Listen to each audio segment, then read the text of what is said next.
Live from Minute Maid Park in Houston, Texas, Comcast Sportsnet brings you Houston Astros baseball. Tonight, it's the opener of a three-game season-ending series between the New York Yankees and the Houston Astros. Good evening, everybody. Bill Brown along with Alan Ashby. And the Astros trying to snap a 12-game losing streak, while the Yankees in that rare situation also having been eliminated, but with some emotion coming in from New York. Well, a lot of emotion. You talk about the elimination for the Yankees, just the second time in 19 years now that they have failed to make the postseason.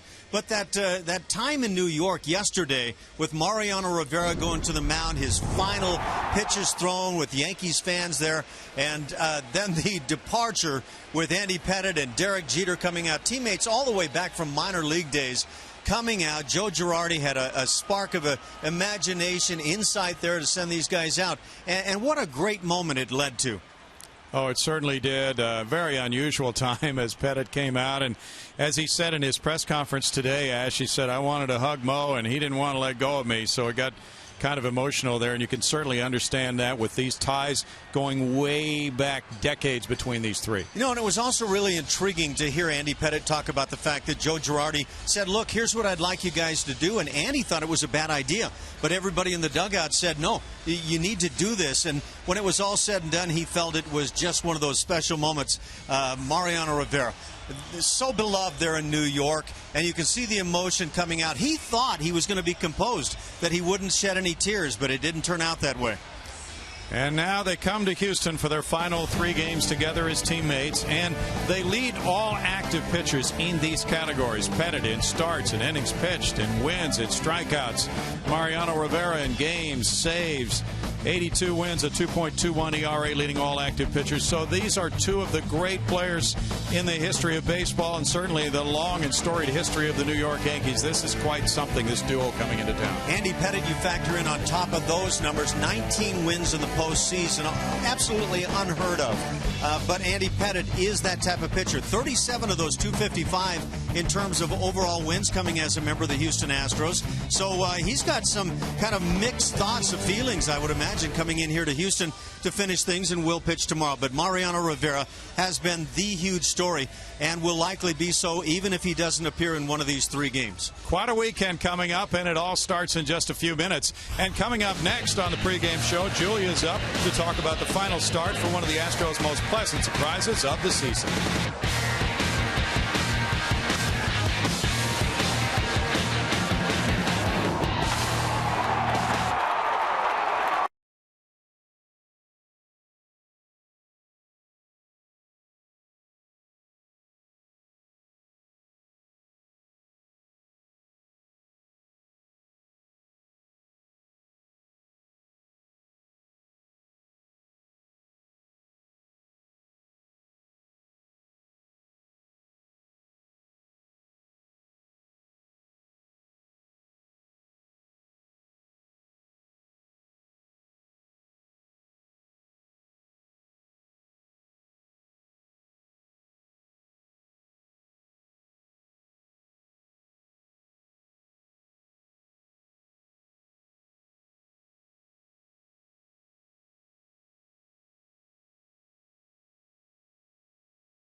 Yankees closing out the season with a 3-game series here tonight. Brett Oberholzer will be on the mound for Houston. Bo Porter saying today that the lefty has been one of the bright spots for this club this season. And it all started one night. He was supposed to make a spot start and then return to the bullpen or AAA.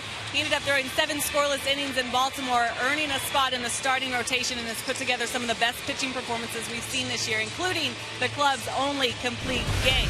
Well, he's coming off of an outing where he impressed the skipper again. That was in Cleveland, allowing 2 runs, none earned in 6 innings for a loss. And the defense behind him struggled a little bit, put their pitcher in several jams, but he got out of them, calming himself down, didn't let things get out of control. He also just allowed 4 hits and only 1 by a left-handed hitter. He's had a nice month of September, and more specifically when it comes to facing left-handed batters. Check out this graphic right here, really bringing that opponent's average down. You see from 362 to 172, and the slugging even more so, 617 to 207. One of the reasons why his pitching coaches and managers think he'll be a key piece in this organization is because of his ability to make these adjustments and pitch on a high level. He also said that one of his favorite moments this year, pitching against the Boston Red Sox. A big fan of the game and the storied franchise as well. He was really thrilled for the chance to get to pitch against the New York Yankees tonight. So he'll be excited. All right, stay with us. First pitch and lineups coming up in just a second. Jose Altuve looks to continue the month that he's had, hoping to help the Astros to a win here at home. Don't go anywhere.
Find our fares online only at Southwest.com. And by Jack in the Box. Go big at a participating Jack in the Box with Jack's really big chicken sandwich combos for only $3.99 plus tax. We have a cloudy night going in downtown Houston, Texas for the final 3-game series of the season. The scouts are here. The fans have come out to watch the Astros and the Yankees. And for the Yankees, it's such an unusual final weekend of the season for only the second time in 19 years. As Ash mentioned, they are not headed to the postseason, and they still have had their drama during those home games. The finale for Mariano Rivera at home last night and Andy Pettitte, but now finishing on the road. They are trying to stop a 4-game losing streak while the Astros try to halt their streak at 12 straight losses. Yankees have gone 3-9 since they were only one game out of the second wild card spot behind Tampa Bay September 12th. For Joe Girardi, now in his 6th year as the Yankees skipper, there's perhaps uncertainty ahead as well, Ash, because his contract is coming to an end. Yeah, I can't imagine anybody stepping in and doing a nicer job with the New York Yankees right now. I think that's a tough place to have to deal, and yet it's a great place. Joe Girardi makes it work really well, as we saw with the way he handled things with Mariano Rivera and Andy Pettitte yesterday. He has a great flair, a great feel for what needs to be done. 3 times as a player and the championship as a manager in 2009 for Joe Girardi. Here's his lineup tonight. Curtis Granderson, Eduardo Nunez, Robinson Cano, Alfonso Soriano, Mark Reynolds, David Adams, Julio Almonte, Brendan Ryan, and J.R. Murphy. On the mound for the Astros tonight, 24-year-old left-hander Brett Oberholzer, and he has been really impressive in his 10th start now for the ball club, 13th outing overall. Last time out, no earnings against him in 6 innings, that against Cleveland in Cleveland. And he just continues to go to the mound and give a very good effort time after time. Right-hand hitters, for whatever reason, having a terrible time, and I would imagine it's that great changeup. Defensively for Houston behind Oberholzer this evening. Doing the catching, it'll be Carlos Corcoran around the infield right to left. Chris Carter, Jose Altuve, Jonathan Villar, and Matt Dominguez. In the outfield, the impressive Brandon Barnes in center, flanked by L.J. Hose in right and Trevor Crowe in left. Oberholzer is trying to halt a 3-game losing streak, but in 2 of those, he lost 2-1 with quality work, including last time out a week ago at Cleveland, losing 2-1, giving up 2 unearned runs in a game shortened by rain to 6 innings. Again, I guess my feelings about Oberholzer this year are for a guy that doesn't have special, overpowering type stuff. His stuff actually is pretty special. Spots it well, changes speeds, pitches backwards in certain counts, and never seems to be befuddled by any kind of a big scenario. So now as he comes into his first career start against the Yankees, Bo Porter, as he was telling the media tonight before the game, really anxious to put the stops on this losing streak, to have a good weekend, coming off an 0-7 road trip for the final 3 at home. Curtis Granderson leads it off. He's had an injury-riddled season, as have many of his Yankee teammates. And there's strike 1 for Oberholzer to a .236 hitting Granderson. Granderson's gone deep 7 times. He's driven in 14 runs. 32 years old, from Blue Island, Illinois. I would say the absence of this guy from the Yankee lineup this year has been one of the biggest negatives for their club.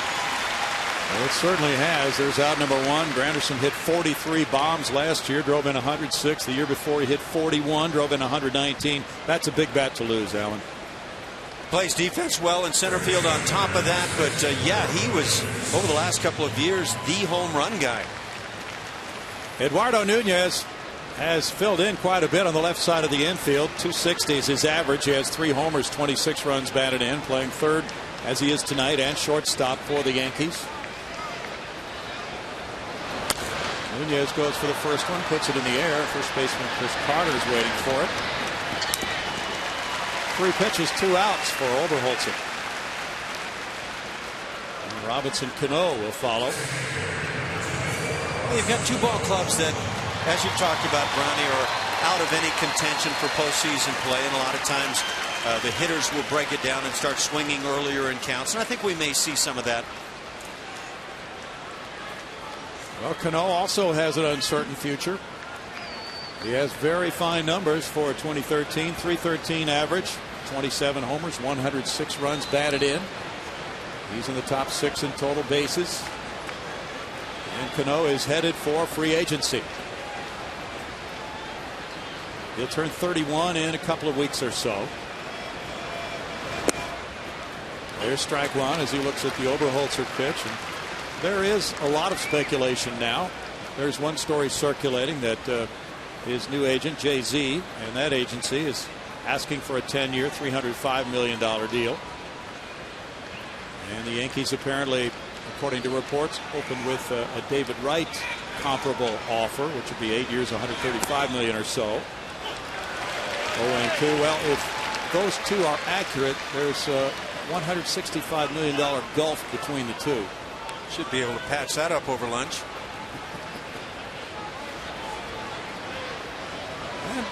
With all the losses in the Yankee lineup, Cano at times has been exposed, as some who follow the Yankees feel, without a whole lot going on around him in the lineup. He chases that breaking pitch and he strikes out. A very fine first for Oberholzer. And the Astros come up in just a moment against Adam Warren.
Starting lineup for Bo Porter tonight. Jonathan Villar leads off at shortstop. It's Jose Altuve at second base. Matt Dominguez batting third, playing third. Mark Krause is the DH and cleanup man, with Chris Carter at first base, Trevor Crowe in left field, L.J. Hose in right field, Carlos Corpora in the catcher, Brandon Barnes in center field. 26-year-old right-hander Adam Warren goes to the mound. Made his debut with the Yankees a year ago, pitched in just one game in relief. This year, 33 games overall, one as a starter. So this his second start now on the season.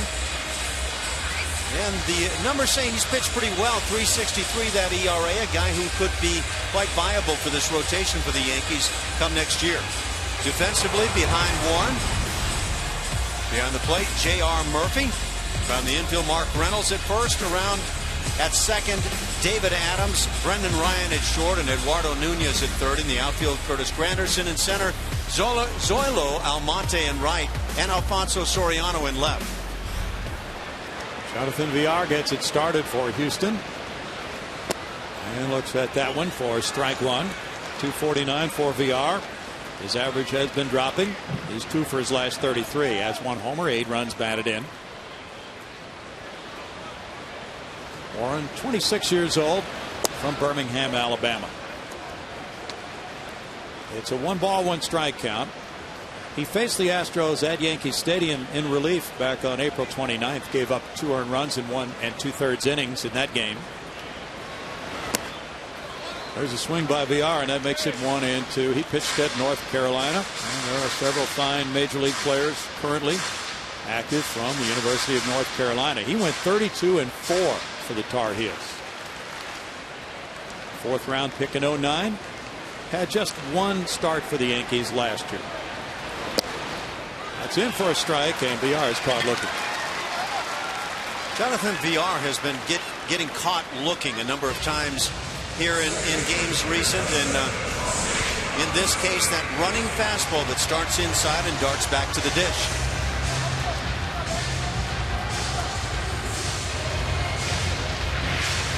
Jose Altuve has been one of the hot September hitters in the major leagues, with a 379 September batting average, up to 285 for the season. He has 5 homers. He's driven in 52. Currently on a 4-game hitting streak. And he shoots a liner out into center field, and there's a running grab by Granderson. And he closed on that one nicely for the backhanded play for out number 2. Well, like we say about Granderson, he's a dangerous hitter. He's also a fine center fielder for the Yankees, so his absence was extremely costly for the Yanks.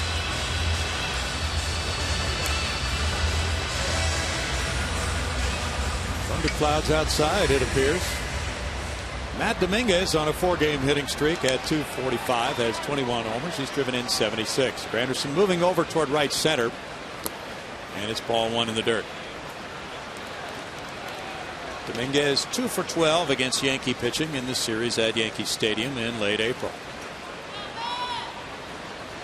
As you mentioned, Ash, Adam Warren could be a fixture in that rotation for the 2014 Yankees. Not sure about that, but there are going to be vacancies in that rotation. It's going to be a very different looking Yankees club next year. They can't in New York afford to just lay back and lose games. Doesn't work that way in the Big Apple. So you know they're going to make a number of changes. Will that guy be the skipper? The shortstop fields it to his left. Brendan Ryan, he's a very good defensive player, and both pitchers have 1, 2, 3 first innings.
You enjoy a cold one to look forward to Miller time later in tonight's game, brought to you by Miller Lite. So both pitchers enjoying a 1-2-3 first, and now the Yankees, who have had their offensive problems, come around in the second inning with Soriano, Reynolds, and Adams 2 up. Yankees 10-14 in the month of September with a .223 team batting average and a 5.35 ERA, so that'll get you to 10-14 usually, and that has for them. And they swept the only series they've had here at Minute Maid Park. That was back in 08. Swept the 3 games here at Minute Maid and outscored the Astros 23-5 in those 3. Now Alfonso Soriano, who has delivered offense since the trade, bringing him from the Cubs to the Yankees. .253, 34 homers, and 101 runs batted in for Soriano.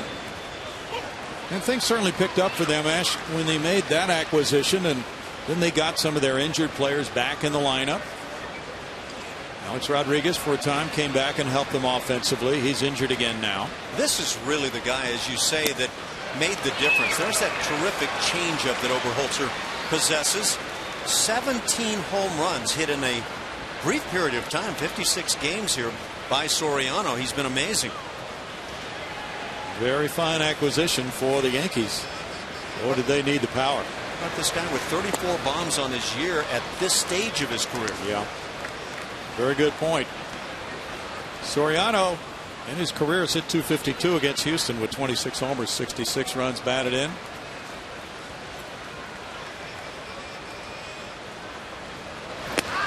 He looks at that upstairs, and it's a 2-ball, 2-strike count. Very aggressive free swinger, but a guy who can do a lot of damage.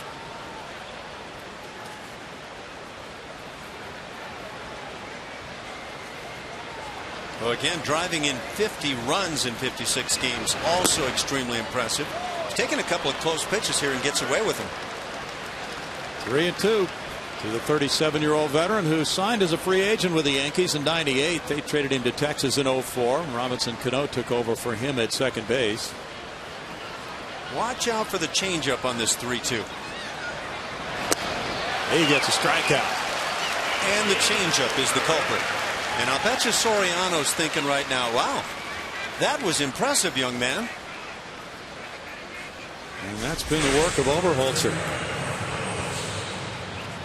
You get a 3-2 count, major league hitters are going to narrow it down to likely fastball, maybe a slider as an outside possibility, but that changeup is a turnaround pitch. Another of those acquired by the Yankees in a deal for offense. Mark Reynolds is the batter. He fouls it back for strike one. Reynolds with 20 homers this year has driven in 65. The 6th straight year he's reached the 20 home run plateau. And Reynolds with Baltimore last year hit 23 homers, drove in 69 runs after coming up with the Arizona Diamondbacks. His first year with them was '07.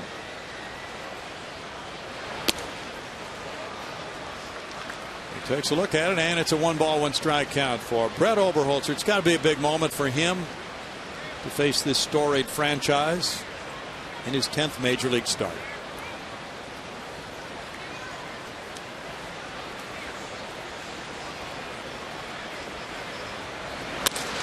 Liner headed foul.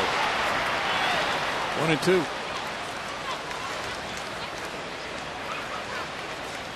Yankees have an overall record in head-to-head play against the Astros of 10-2. One of the two Houston wins that combined 6-pitcher no-hitter at Yankee Stadium.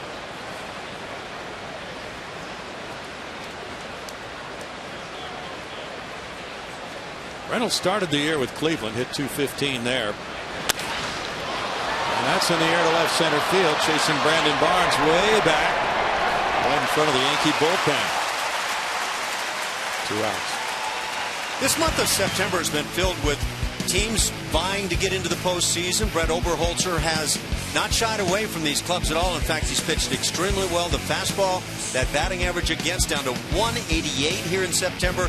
The changeup at 138. And I think that's fairly predictable when you watch the way he can handle that pitch. The slugging way down. Brett Oberholzer has stood up in a big way here in the month. That's David Adams batting.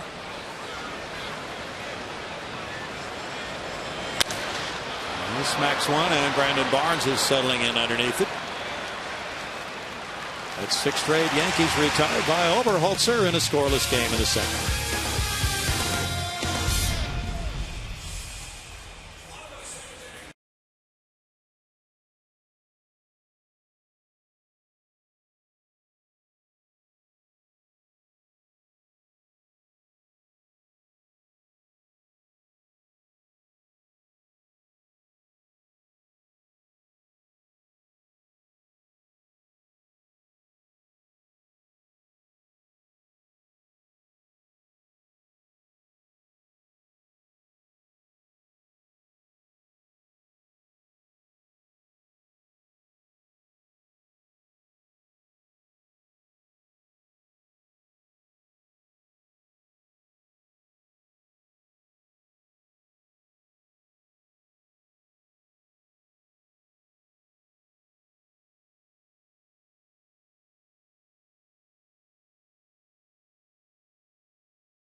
Veterans Day salute on Monday, November 11th, presented by Occidental Petroleum.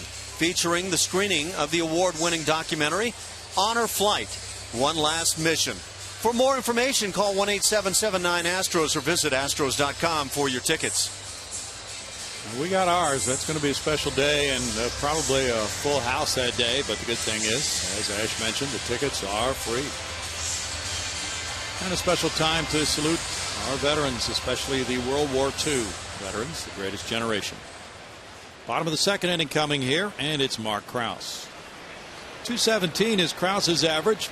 He's gone deep 4 times. He's driven in 13.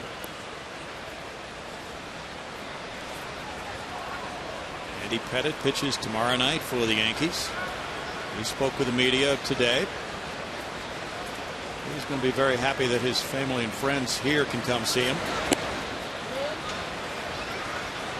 Ball 1 to Krause. Chris Carter on deck. Krause has hit 286 in his last 19 games, and he's been getting a fair amount of playing time.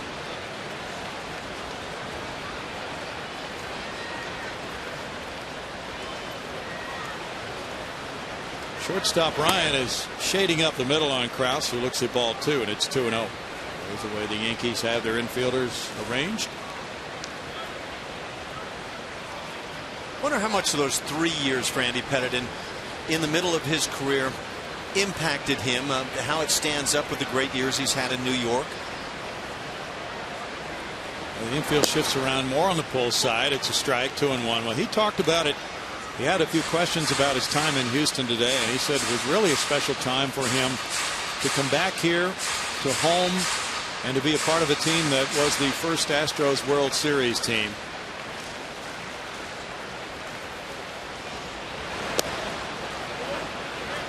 It's 3-1. About the 5th inning, Andy will be recognized, and I believe he'll come out of the dugout, maybe take off his hat for the fans. Just a very brief recognition that he's going to be retiring. Of course, he's pitching tomorrow night, so it won't be done then. But he was asked about what his goals were for tomorrow night. He said, "Hey, it's my last start. It's really important. I want to do well." See him kind of looking around the stadium, and I wonder how much the memories from those great playoff games and everything that led to them back in the 2003, 4, 5 era might mean to him. He remembers them vividly. He really does. And there's ball 4 and a leadoff walk. Krause is known for that throughout the minor leagues. He hasn't done it as often here at the major league level. That's his 9th walk. But this time he leads off an inning by drawing that base on ball. You know, some of those playoff series that we talk about that Andy was involved in with the Astros, among the best series I think I've ever watched in terms of postseason play. They were. And he was well aware of the fact that the Astros had not won a playoff series before he arrived here. Chris Carter, 226, 29 homers, 81 runs batted in. And a breaking pitch gets strike 1 on Carter. Bull Porter was asked about the various things that he had learned about his team this year. He said, well, quite a bit. You know, he said, really at spring training, Jose Altuve was the one guy in my lineup who was in ink to play every game. And the other guys, and he mentioned Chris Carter, have come to the front. Fly ball to center field. Anderson backing on it. And that's out number 1. Trevor Crowe will be next. Well, there have obviously been some bright spots to go along with things this year. Jason Castro had a terrific season, and it's been disappointing that he's been unable to play here in the last month or so. But Matt Dominguez is a guy that really stands out for me of the position players. Bo mentioned both of them. He mentioned Jonathan VR. So it sounds as if he is set on all those players at their positions for next year. 231 for Crowe.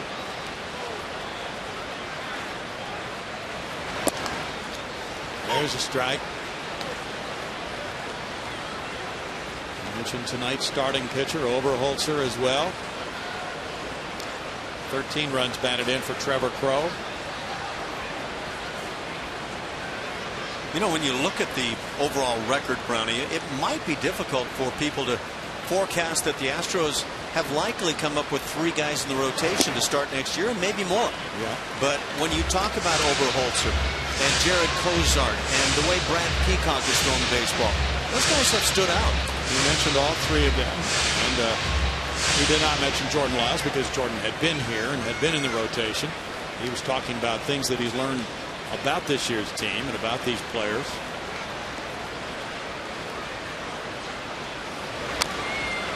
Now ball 0-2. There are still, of course, questions remaining, and Jeff Luhnow has not made it a secret that his plans are to explore the free agent market over the winter. Take a look at some back of the bullpen candidates and an outfield. A good hitter for the outfield. I don't know which spot, but somewhere in the outfield.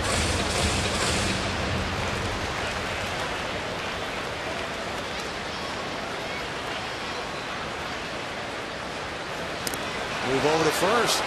House dives back on the throw by Adam Warren.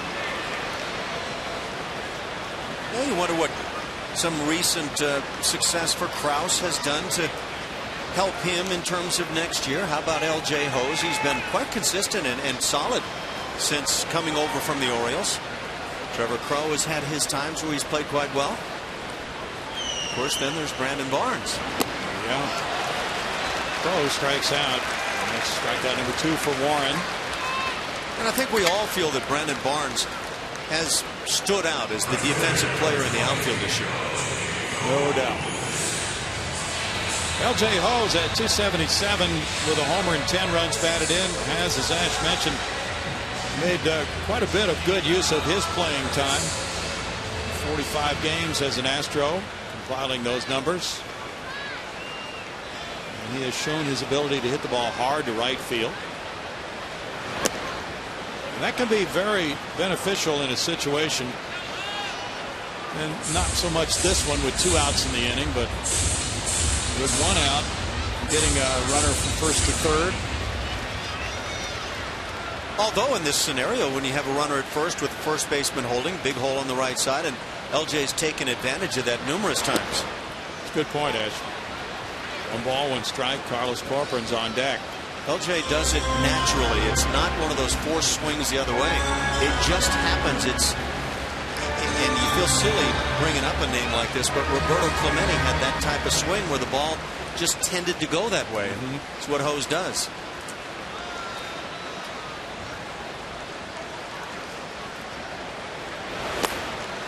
Swings at that pitch, and it's 1-2. The Yankees will have vacancies in their rotation, so Adam Warren trying to do his best to make it an early bid for the 2014 ball club, which will of course have CC Sabathia at the head of that rotation. But with Andy Pettitte retiring, that opens up 1 spot, and a couple of other pitchers are headed for free agency. Hiroki Kuroda and Phil Hughes. And from what we're hearing, the Yankees don't have a whole lot coming up from the farm system who can step right in and fill the shoes if these guys who are free agents move on.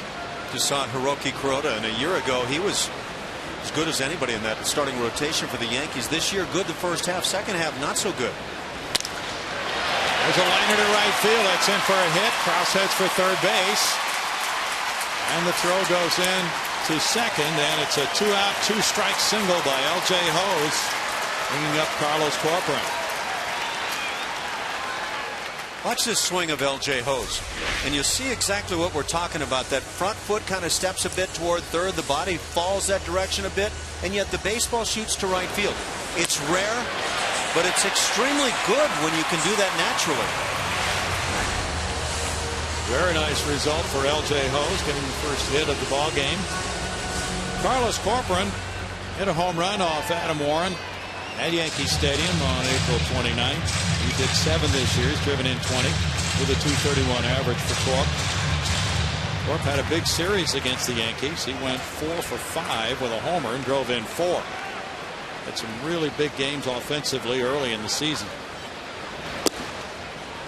That's strike 1. This is his 11th start since he came back from that concussion. The 9th of September, having been on the disabled list. 4 of his last 5 homers have either given the Astros the lead or tied the game. goes over to first on L.J. Hose. This Yankee club 36-42 away from Yankee Stadium in the last 23 road games. Joe Girardi's club has won 8 and lost 15. In the air, and Anderson moves for it over into left center field. And it's caught by the left fielder, Soriano. No runs, a hit, 2 men stranded. It's 0-0.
Our Geico quote of the day, it's from Bo Porter, the skipper, saying, as an organization, we have a pretty good idea of the guys we believe are going to be able to help us. We also know what it is we need to go get. Several times this week, Porter has answered questions on what is that you need to get. And each time he tells us that all the questions that we came into the season having, we have an answer for him. He's confident saying that. As for what they need to get, bullpen is something that came up. Brownie mentioning that earlier.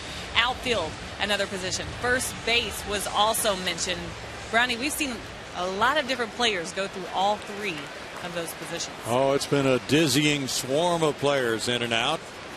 And Bo has seen enough to provide him with some of those answers you talked about. Julia, thanks for that.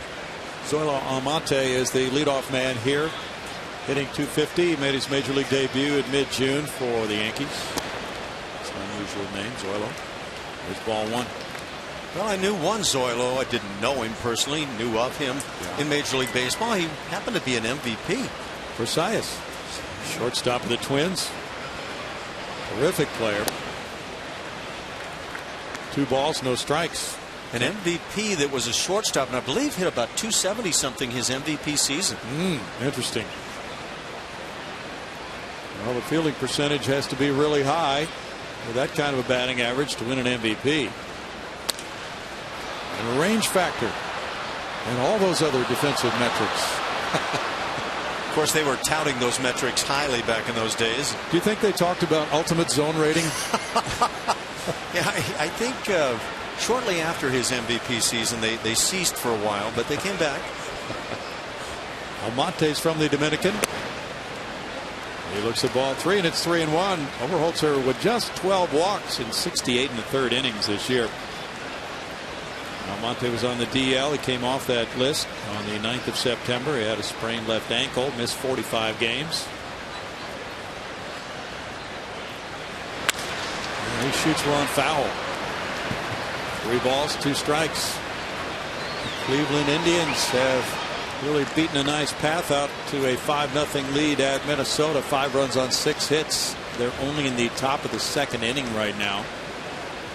Cleveland looking very strong for a postseason wild card berth. But Tampa Bay is 1 game better with the lead wild card spot. VR to his right. And that's out number 1. Nice footwork on this play by VR. And the footwork at times has been in question. Sometimes taking a little bit too much time. Make it look like this, and it makes it look routine, and I think that's what you want. You don't want to look spectacular all the time, just nice and routine. 7 straight retired by Oberholzer and friends. Brendan Ryan comes up. Traded by the Seattle Mariners to the Yankees. He played in 87 games with Seattle. Lost his job there. 199, 4 homers, 22 runs batted in. But the Mariners found a young shortstop they liked in Ryan, more of a mature type veteran player who with the bat has struggled throughout his career after being a St. Louis Cardinal, moving along to Seattle. So now trying to do something to impress the Yankee brass. And shortstop really becomes a question mark with Derek Jeter's repeated injuries now for next year. He will be back, but will he be healthy? That's one big question. Yeah, I don't think the Yankees can feel assured of that at all. It's out toward the left field wall. Trevor Crow backing on it. Now he backs away from that wall, takes a look at it, and it's foul. Flirting with the left field foul pole. Brendan Ryan comes back with a 1-2 count.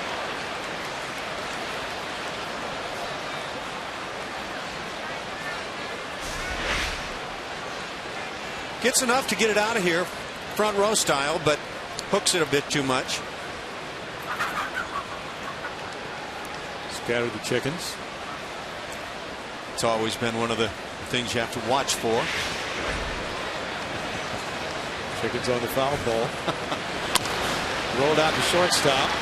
VR zips it over to Carter. 2 down.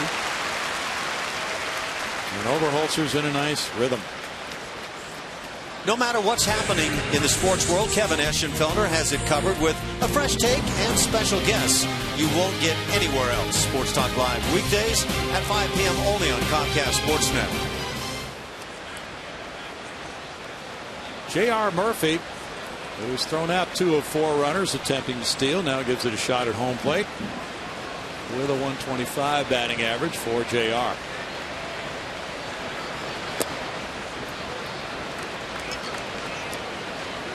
Ball 1 to Murphy. Murphy has had just 16 at bats with 2 hits.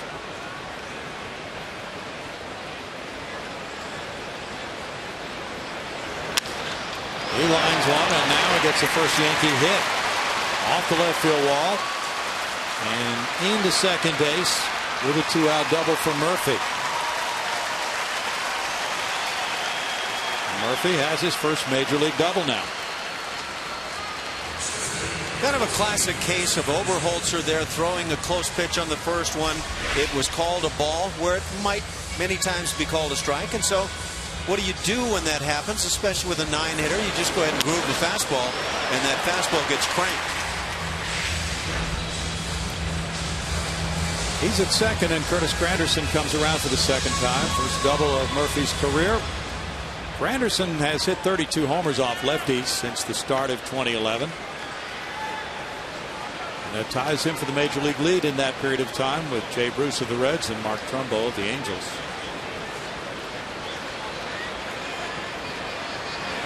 But considering that he and Jay Bruce are left-handed batters, that speaks pretty loudly for them. And there's strike 1 to Granderson.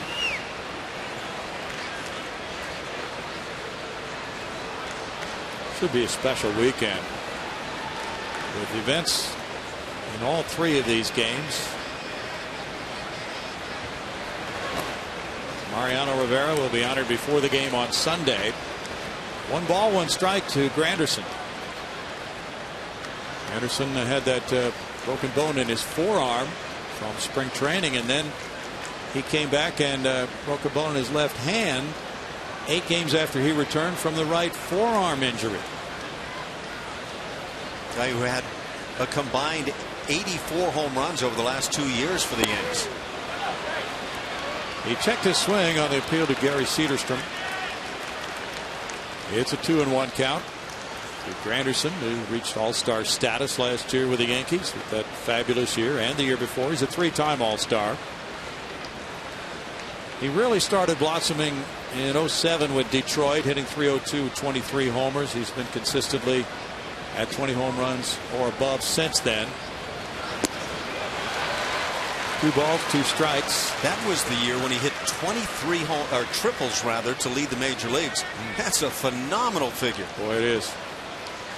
At 38 doubles, 23 triples, and 23 homers. And he's had some 20 steal seasons as well. Scored 136 runs in 2011 with the Yankees.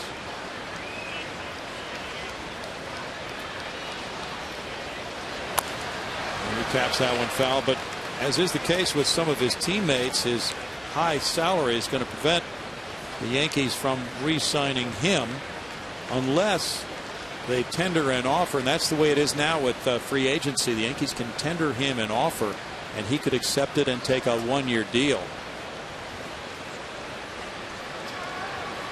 With what's gone on with the Angels and the big contracts they put out with Pujols and Josh Hamilton, I don't see how another team is going to go out there and offer one of these 10-year deals at mega hundreds of millions. It would be pretty shocking, wouldn't it? You know, as good as Robinson Cano has been for the Yankees, he's a terrific player. But at soon to be 31 years of age and having one of those deals just kind of smells of the other deals that have been done in Anaheim, and I don't think anybody feels those are good deals. The age is the big barrier, right? Certainly is. And then you look at work ethic of a player and everything that goes in, because I don't think you can question the abilities offensively or defensively of a guy like Robinson Cano. But it's got to be really a gut-wrenching experience if you're the Yankees trying to figure out, do we do this or not? Especially because they want to get to a payroll below $189 million for next year if they can, so they don't have to pay the luxury tax. In tight for a ball, and it's 3-2 now. And the feeling is if they do that for 1 year, if they go below that figure for 1 year, then they'll ramp it back up again.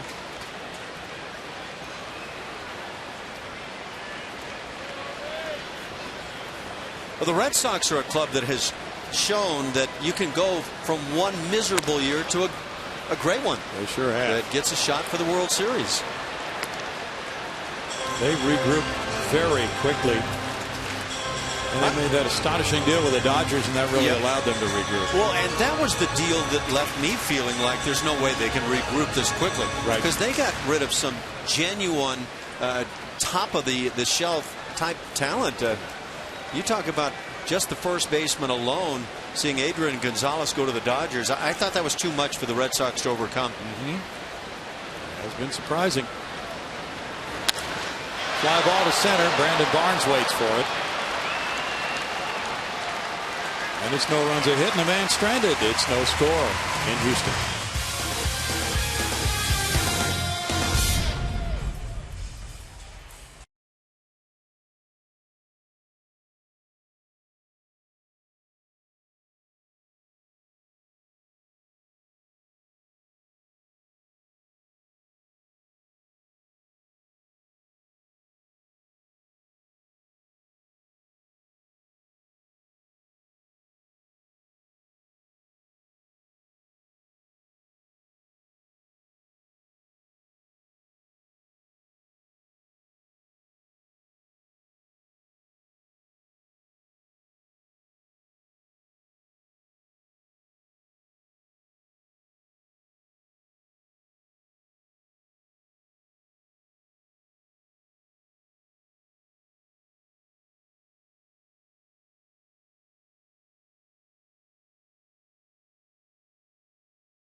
In-Game Live enhances your Astros experience via computer, smartphone, or tablet. Get in-depth stats and join the social buzz. In-Game Live, only on csnhouston.com. Brownie and Ash, you guys were not invited to Ladies Night by State Farm. This was held tonight, a very fun event, and it all started early. There was a Q&A with an Astros baseball panel. Radio announcers Robert Force, Steve Sparks were there. I saw them. Ladies loved the food, and the photo booth I hear was pretty fun. JD Martinez, Jared Cozart even showing up for their hair fix. There was massages. I wish I had more time to spend at this thing, but it seems like everyone had a really good time, guys. Did you make sure we were not invited to that, Julia? You were not invited. Ladies only. Yeah, except for those guys. Well, some guys have all the luck, you know. Looked like a good group. How long did you stay? 5-10 minutes? I got to talk to some of the ladies and just walk around. They had music, too. It was a good time. Yeah, we haven't had one of those for a while. Good idea. Brandon Barnes leads it off.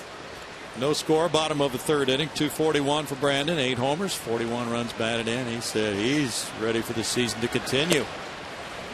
There's ball one on the slider away to Brandon. High energy guy. You might think that the way he has spread his body over outfield across America, he'd be ready to go home. He said, no, I'm going to keep going. That's a swing, and it's called on the appeal to Vic Carapazza. 1-1. You know what I say to that? What? Winter ball.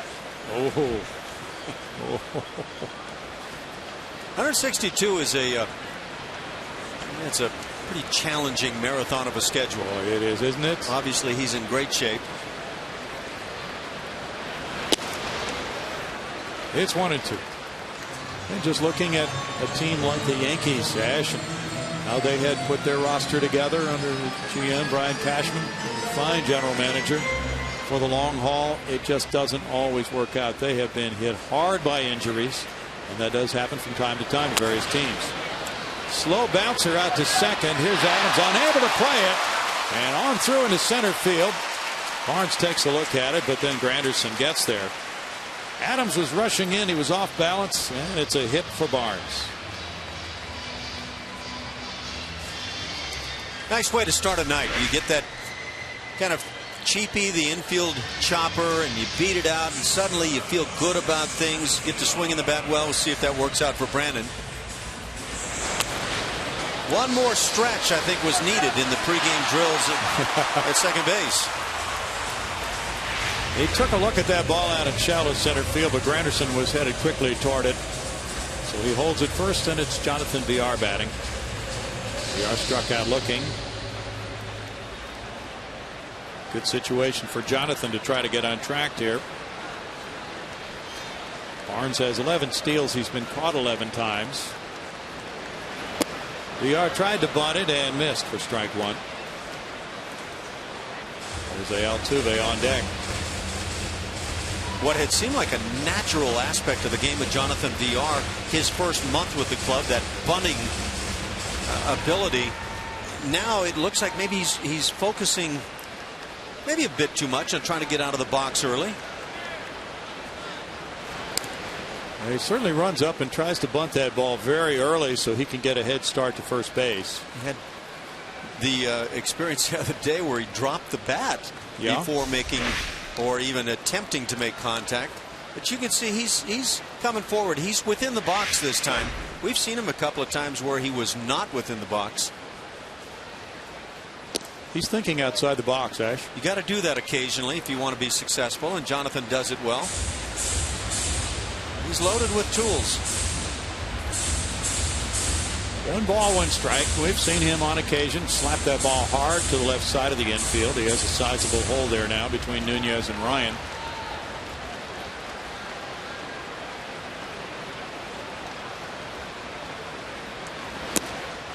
Big swing there, and it's a 1 ball, 2 strike count. Villar has struck out 68 times this season in 198 at bats.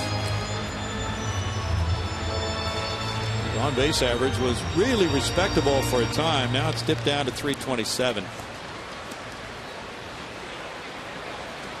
Toronto is beating Tampa Bay 6-2 in the bottom of the 7th in Toronto.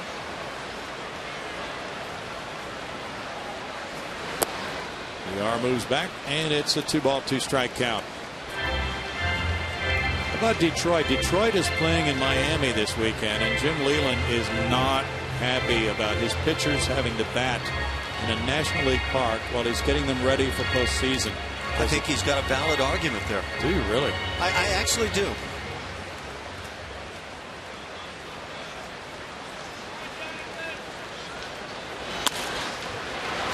Backhanded, and there's a throw to second, and Adams with the turn. Ball not caught at first base. Ryan got it quickly to Adams.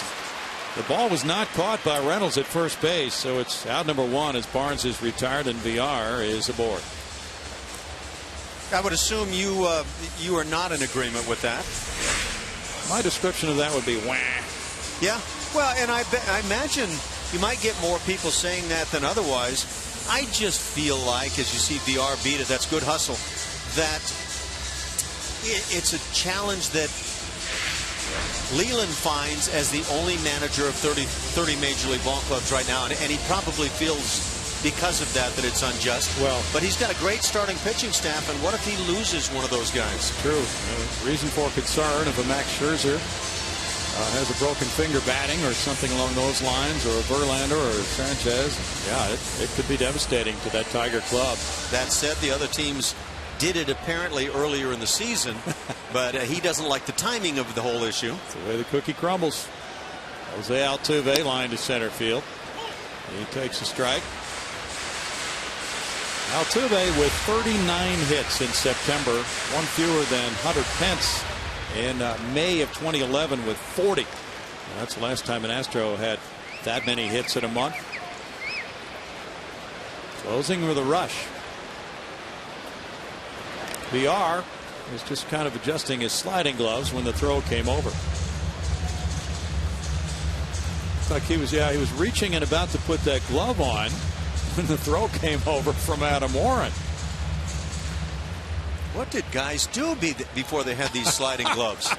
It's something that might have been done before that throw. Fly ball goes to right field. Almonte waiting for it. 2 outs. Now, that wouldn't be a good time to get picked off. How did Lou Brock and Ricky Henderson ever do it? I don't know. Ricky may have worn some kind of pads. I'm not sure.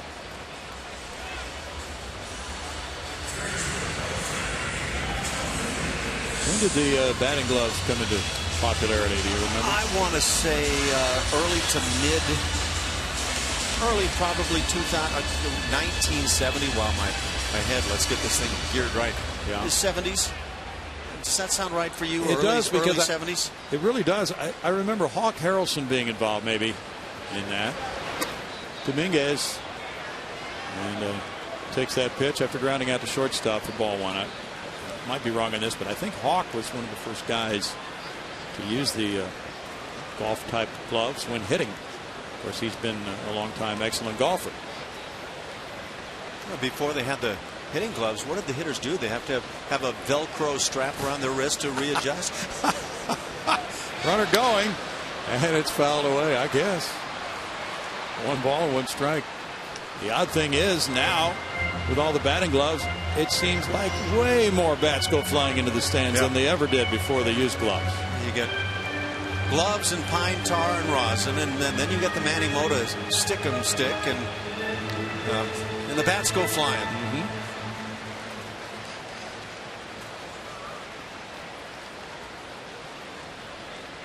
Mark Krause is on deck.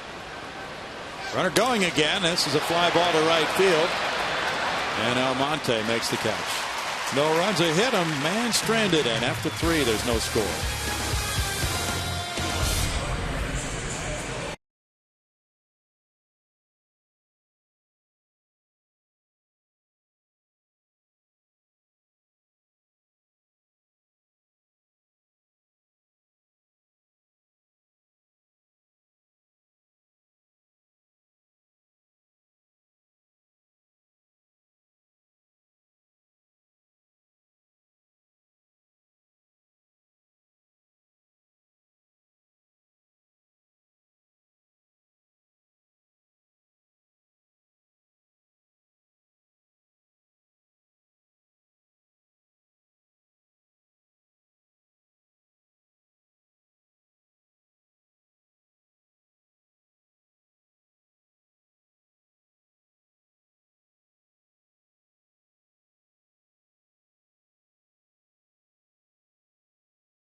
Comet Bat is celebrating 5 years as your #1 mobile app for live baseball. Available for most mobile devices, AtBat delivers Astros baseball with live audio, pitch tracking, stats, news, highlights, and more. Text AtBat to 31826 or visit Astros.com for details. Okay. Thanks, Julia. 0-0. We move to inning number 4. Eduardo Nunez leads it off. He popped up first, his first time up.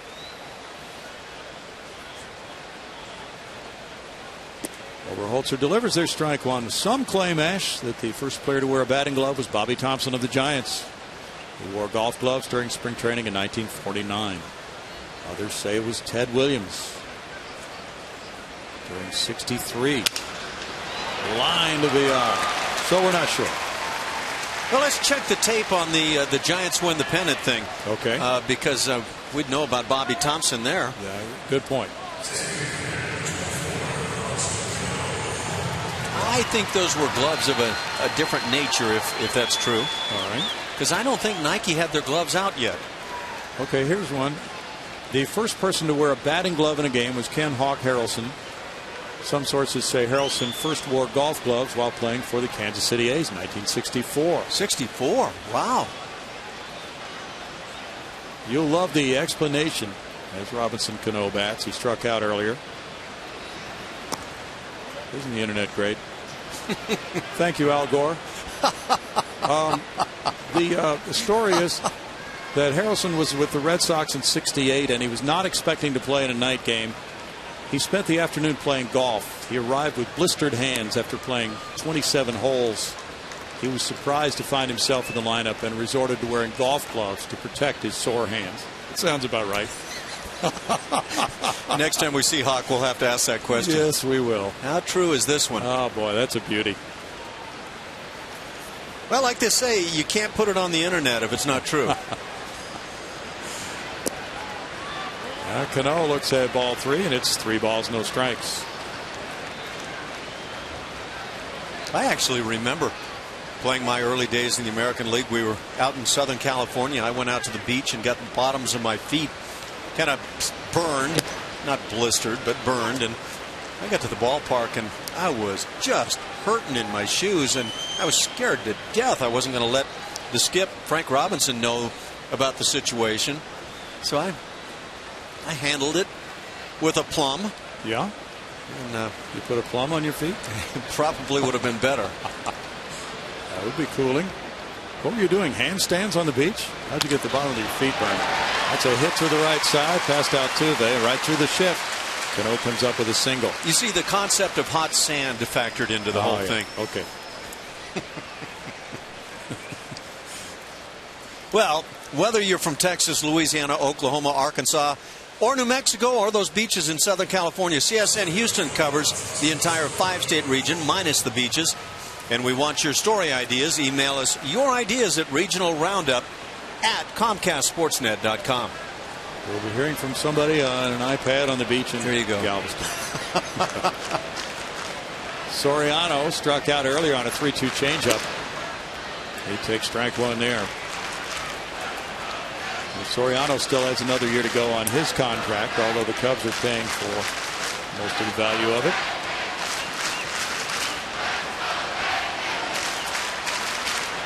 Alfonso had some very nice years in Chicago. Chicago signing him to an 8-year deal prior to the '08 season. But he caught a lot of flack there, too.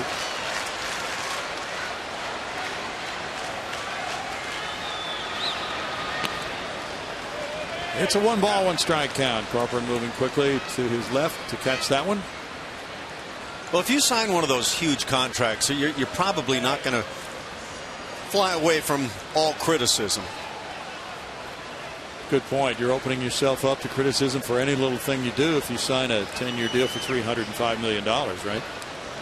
Well, until I get that opportunity, I can't answer definitively. Okay. We'll ask Jeff Blum then. He's here tonight. 2 balls and a strike. Good to see Blummer in town. He was on Astros pregame live, and Marius Payton. He was all decked out. Yeah, Eric Young. They were all out here. They'll be out here all weekend doing their shows on the field. Good to have them in the park. There's a buzz here this weekend. And a nice sizable crowd here tonight as the count goes to 3-1. And Soriano. Crowd should be good for all three of these. We got some upper tank participants down the lines. Yes, we do. Well, they're waiting to see if they'll catch a glimpse of Mariano Rivera, among other things. This is the fourth 3-ball count. And the throw goes over to first. We're not sure about how Mariano will be used this weekend, unless you've seen a recent story. Maybe Joe Girardi said something. Okay. No, the only thing that I've seen is probably what everybody's seen, and Joe Girardi has talked about how he would like to get Rivera a chance to play in center field. Apparently he can really go get him, and yet at the same time maybe pitch an inning. That would be unique. Soriano waves at it. It's 3-2. And Girardi had even mentioned a scenario of bringing in Mariano Rivera in the 8th inning to play center field and then having him pitch the 9th. Yeah, I was thinking the sequence might go the other way, but you're exactly right. I thought, okay, let's get loose in the bullpen, bring it in, pitch an inning, and then go show our wares in center. But apparently he can get loose while playing center. Boy, that's a close pitch. Yep. We have some Hawk Harrelson footage. And there's Hawk the golfer. He is quite a golfer. Yeah, see, there's the young Hawk right there. He was playing that day. I think he was in the lineup hitting 4th. Now this version of Hawk looks very stylish, right? With a sweater. I'm guessing that might have been a Mother's Day right there. Probably was. Good guy. Mark Reynolds hit the warning track fly ball to center back in the 2nd inning. Now comes up with 2 men on and 1 out. Oberholzer has given up a single to Cano and a walk to Soriano, falling behind on both batters. Of his 50 pitches, 31 have been strikes. And that's ball 1. And he has consistently been ahead of hitters. This is his 10th major league start. Made a great pitch right there on Soriano, but second at bat for Soriano on the evening where that inside corner has been tough to come by. Now back 1-1. Public address announcer Bob Ford was honored before the game tonight for 20 years of service. Astros president of business operations Reed Ryan presented him with a nice microphone. Let's see, he didn't put that microphone up there on the counter. That's good. It was a crystal microphone. Very deserving too. Yes. He does a tremendous job. He made reference to Bob Shepard. Line drive to left field, in for a hit. Crow charging. Here's the go-ahead, and the runner coming to the plate. The throw is cut off and relayed, and he gets by the catcher Corcoran, and now the runners move up to 2nd and 3rd as it's 1-0 Yankees. So Reynolds gets an RBI single, scoring Cano. And Soriano moves into 3rd while Reynolds takes 2nd base as the throw gets by Corcoran. These cutoff scenarios have been raggedy for the Astros all season long. And you watch this one as Reynolds comes up with a clean base hit. Throw comes in, and Dominguez makes a nice play adjusting, but Corcoran was out of position as well. And what you have to have is that communication where the catcher's saying relay, which means cut it and bring it home, and you hold your ground as a catcher. But the two go out of position right there, and it turns into another costly error. And now it's Adams batting with runners at 2nd and 3rd and 1 out. Middle infielders stay back. And that is strike 1. The play was ruled an RBI single by Reynolds, and then an error on Dominguez for that throw that got by Corcoran. The error allowing Soriano and Reynolds to advance. And you can see that Corcoran was going to the foul side of the baseline, while the on-deck hitter Adams was signaling to Cano that he should slide to the inside. So now 1-1, and now the key becomes to avoid the big inning, and that has been a real problem for the Astros this year, allowing an inning like this to blow up on them.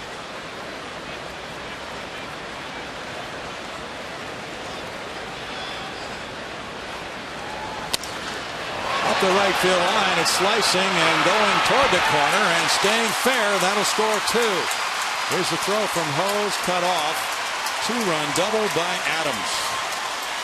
13 runs batted in for Adams now, scoring Soriano and Reynolds to make it 3-0 Yankees.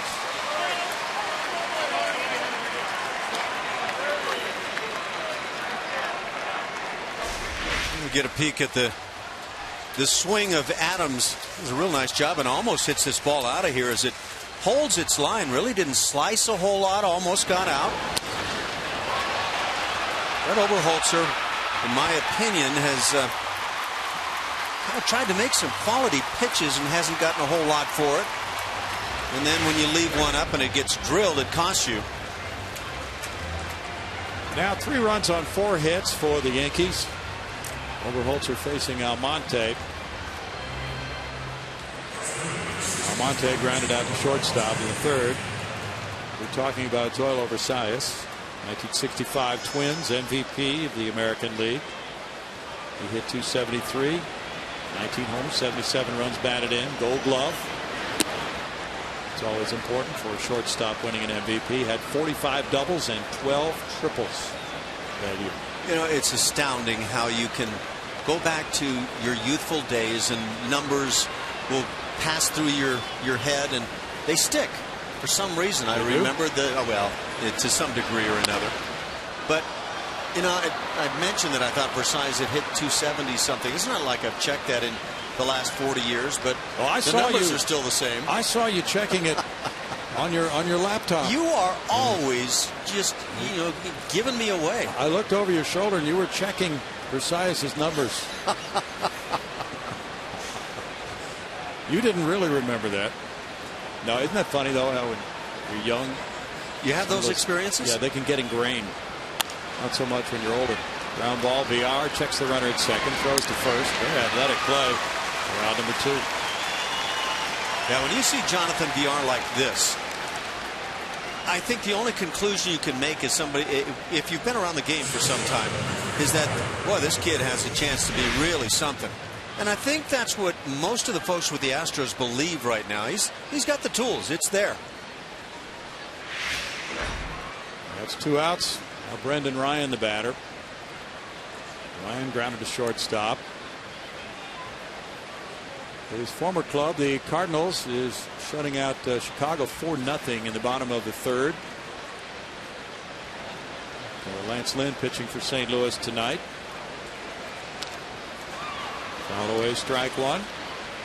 And the big game involves Pittsburgh and Cincinnati. Pittsburgh leads 4-1 at Cincinnati in the top of the 7th inning.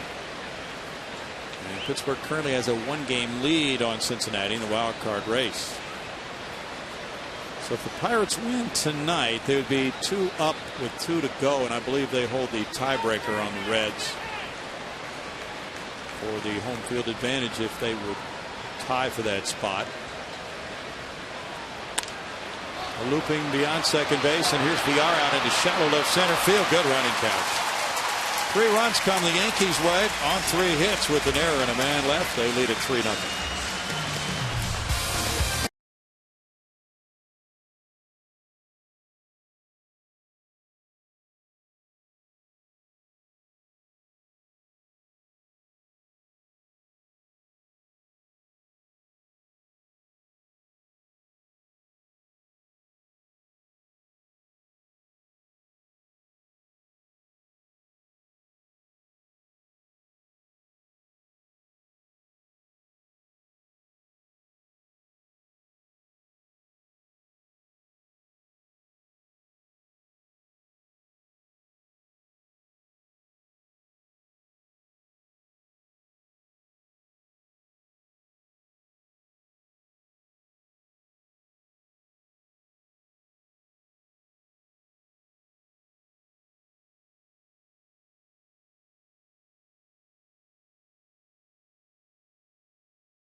By M.D. Anderson, making cancer history. September 27th, 1963, the Colt 45s use an all-rookie lineup, which includes 4 future All-Stars in a game against the Mets. Jimmy Wynn, Rusty Staub, Joe Morgan, and catcher Jerry Grody are all part of the all-rookie game.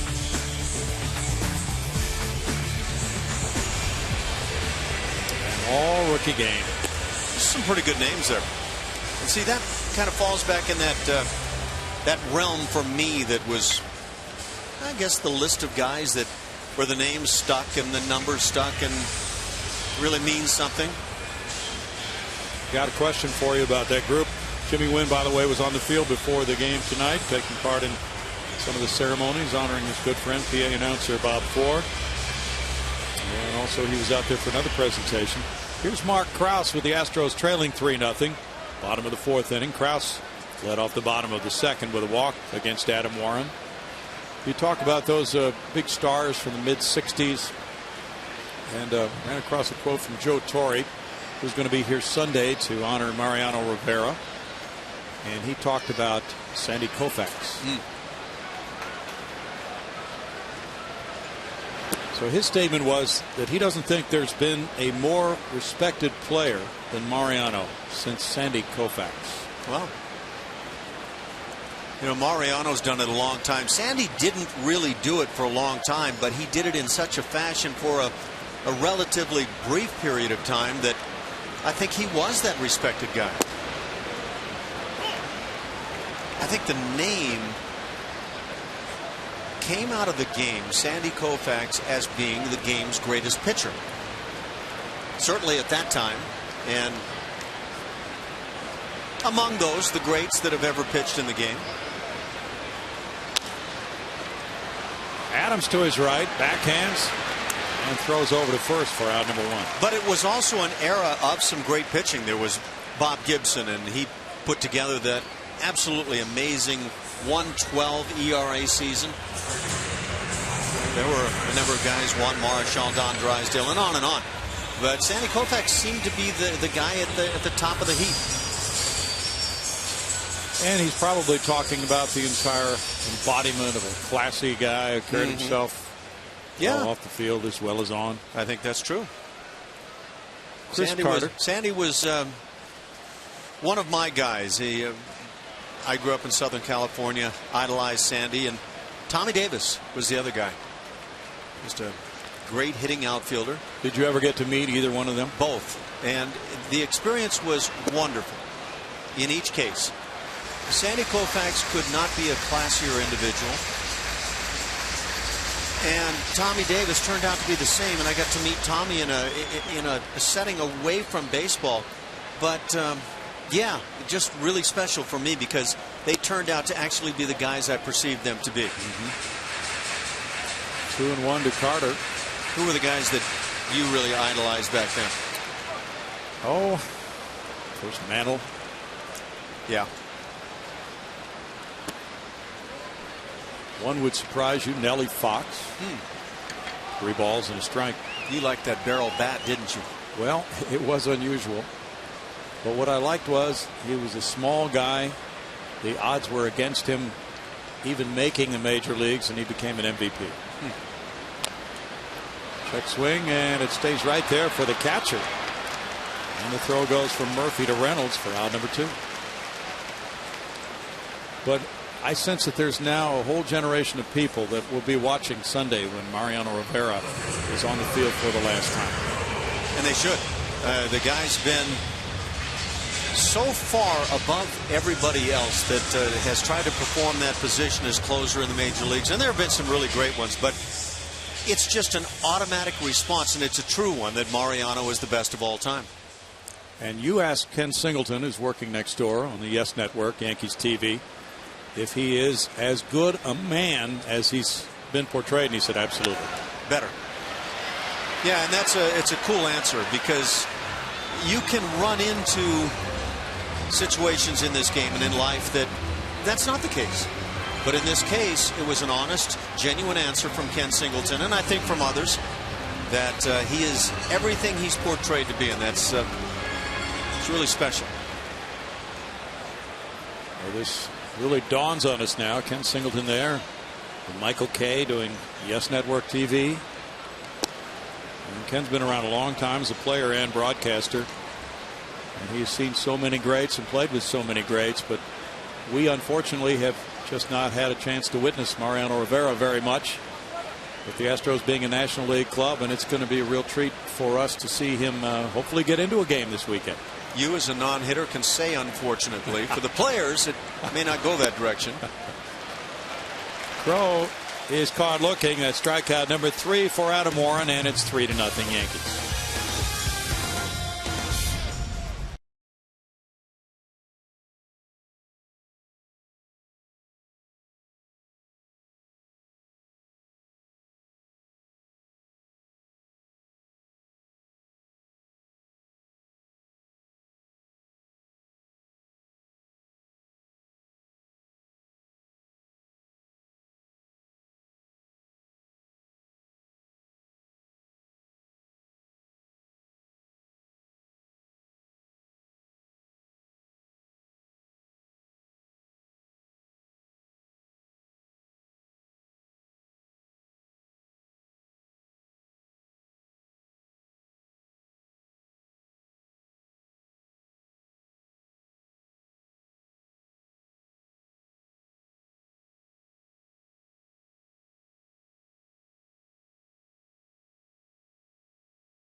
Toyota dealer.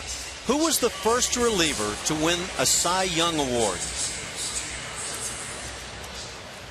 First reliever. I think I know. Got a spark of an idea.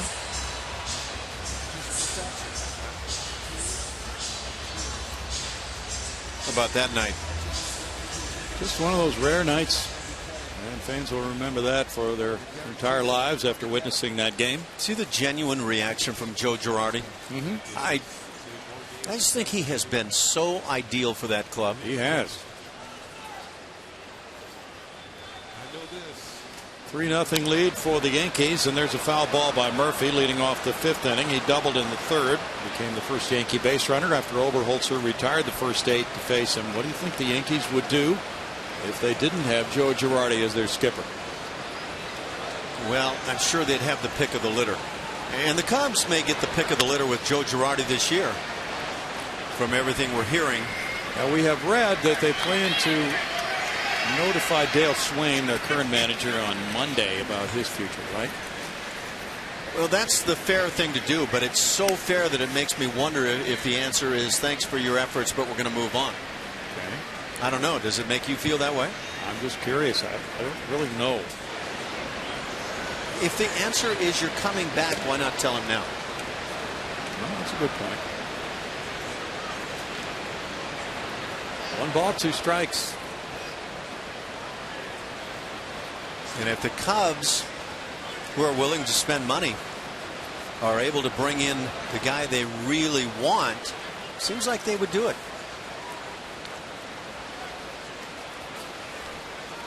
Girardi, of course, has not been commenting on that. He has these games to manage this weekend. But you'd think that that would be taken care of in fairly short order.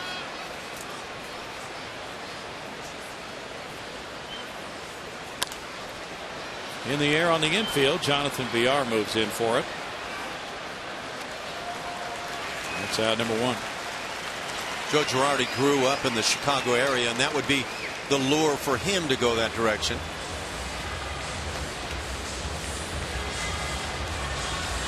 To Northwestern. It'll truly be interesting to see what evolves with his future.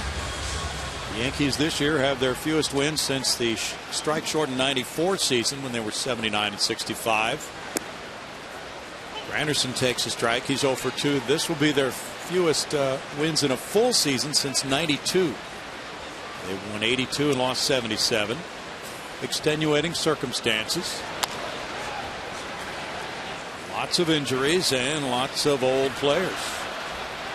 I don't often feel that a manager makes a huge positive difference for a ball club, but in the case of Joe Girardi, I feel like that his relationship with Andy Pettitte and Derek Jeter and Mariano Rivera and the emotional aspect it brings out, I feel like he's been ideal.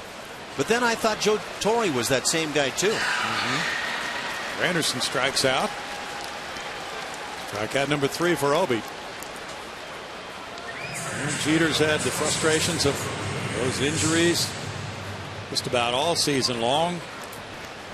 Anxious to come back next year healthy, but at the advanced age, it's hard to know what the Yankees will get from him. Eduardo Nunez is the batter. He's 0 for 2. Well, what a core group that was, with Jorge Posada joining Jeter and Pettitte and Rivera all coming up together in the mid-90s. Saw some of the great shots from Yankee Stadium from yesterday, and of course they showed great moments in Mariano Rivera's career, and Jorge Posada was certainly a part of that. Barnes out to left center field, makes the running catch. Good play by Barnes to make it a 1-2-3-5 for Oberholzer. 3-0 Yankees.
Toyota dealer. Toyota, let's go places.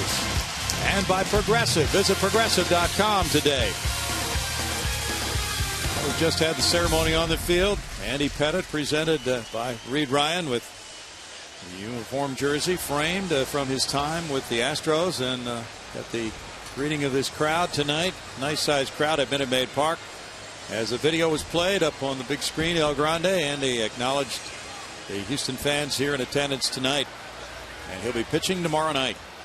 2004, 2005, 2006, the years he was here. Of course, 05, the World Series year, and Andy Pettitte was hugely important for the club. He was 17-9 in that World Series year.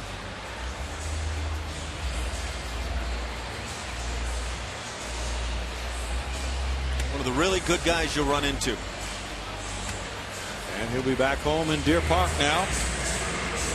He said he had an idea of what he would do in retirement, because in 2011 he sat out a year in retirement, and he enjoyed that, but talked about his years in Houston and how it enabled him to do some things involving his family, and go out and take part in the kids' activities, since he was playing here and not in New York, and that was a special time for him. And of course, that '05 World Series. He won 17 games during the regular season that year.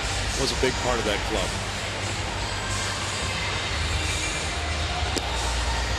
255 career wins. That's got to get tempting to say, could I stick around and get to 300? And yet he didn't even talk about that today. There was one question about whether he had realized his goals, and he said, yes, when we won our first World Series, I realized my goal. Yeah, then you talk postseason pitching, and we talked about it on the pregame show today, but 19-11 in the postseason in 14 years, 32 different series he was involved in. It's a storied career he's had. Alex Rodriguez sidelined by 4 leg injuries. Alongside Andy Pettit as they watch the bottom of the 5th inning. Adam Warren is into what we probably view as bonus time for Joe Girardi now. He has made only 1 major league start this year. And so at this point, he's gone 4 innings, has pitched a shutout. L.J. Hose leads it off in the home 5th inning.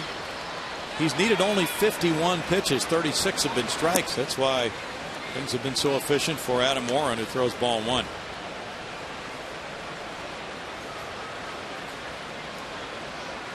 Shooting for win number 3 of the season.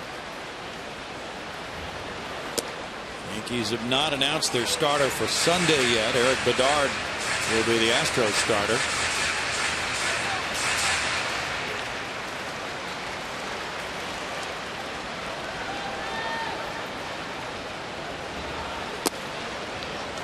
Strike makes it 2-1 to L.J. Hose.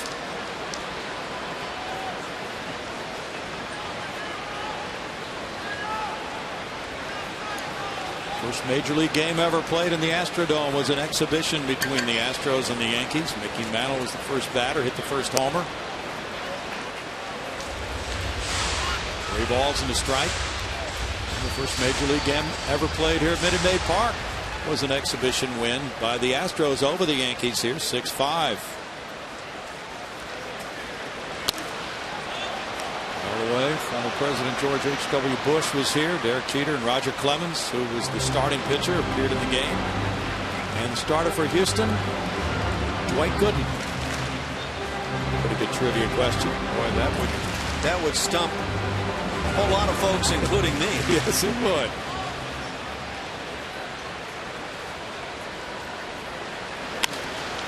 Ground ball to third. Nunez. 1 out. And Corcoran will bat next. This 12-game losing streak for the Astros is tied for the longest in franchise history. It's been a tough stretch for them. They have not had a lot of offense along the way. It's been very difficult for them when they do fall behind in a game to get much going. There were periods leading up to this final month of the year, Brownie, where I thought, well, these young guys are starting to gel together. It's starting to look like a bunch that's growing as a team. And then it just all kind of collapsed. And I wonder if it has anything to do with the fatigue of the long season setting in on young players. That would have to be a factor anyway, wouldn't it? It certainly could be. Of course, every other club is facing the same thing. Right. But I think when you're talking young players, you're talking about a shorter minor league year that they've typically had. Ends at the end of August. You get to September, and it just feels like, wow, another month. And I wonder if that's a factor. David Phelps is warming up in the bullpen for the Yankees, a right-hander. Corp looks at it. The appeal goes to third. Now he swung. And they're called by Gary Cederstrom, and it's 1-2. And that flips out kind of the hands right at the last moment. I don't think Corp even felt that. Brandon Barnes is on deck. Well, we hear that all the time. Well, the Astros have so many rookies. They haven't played an entire 6-month season in their career yet until this year. Fly ball to shallow left field. Soriano moving over. Can you recall back What was the big difference? Obviously, when you're in the minor leagues, your season is over usually in early September. What does that extra month do to you the first time you go through a major league season? I'm not sure if it's as much psychological, where you're actually thinking about it, aware of it, as possibly just when it's all said and done, you look back and go, "What? I must have been tired there in September." Or, sometimes a guy will actually suddenly thrive at that time of the year. Sequence can be just pure chance, I think, at times. But a lot of it, no doubt, comes down to what kind of shape you kept yourself in the entire time. Bad answer for a good question, but I don't know that everybody really has an answer to what goes on. Right. 0-2 to Barnes, who singled earlier. Well, we've heard players say after their first full season in the major leagues, "I'm going to work harder on my conditioning because of that extra month that really hit me hard." Yeah, you hear stuff like that. And of course, every year you go to spring training, you'll hear every player have his story as to why this year is going to be the year. And occasionally it works out. Occasionally it doesn't. I'm now going to go back to my previous plan. Strikeout number 4. Adam Warren has 5 shutout innings. The Yankees lead at 3-0.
Progressive fan of the game. The crowd a little rowdy because there's a proposal happening right now, but we have a chance to catch up with Brian and Gerald. Brian's my fan of the game here. He's lived in Houston for 32 years, but he's wearing the wrong jersey. But I'm going to let you explain yourself.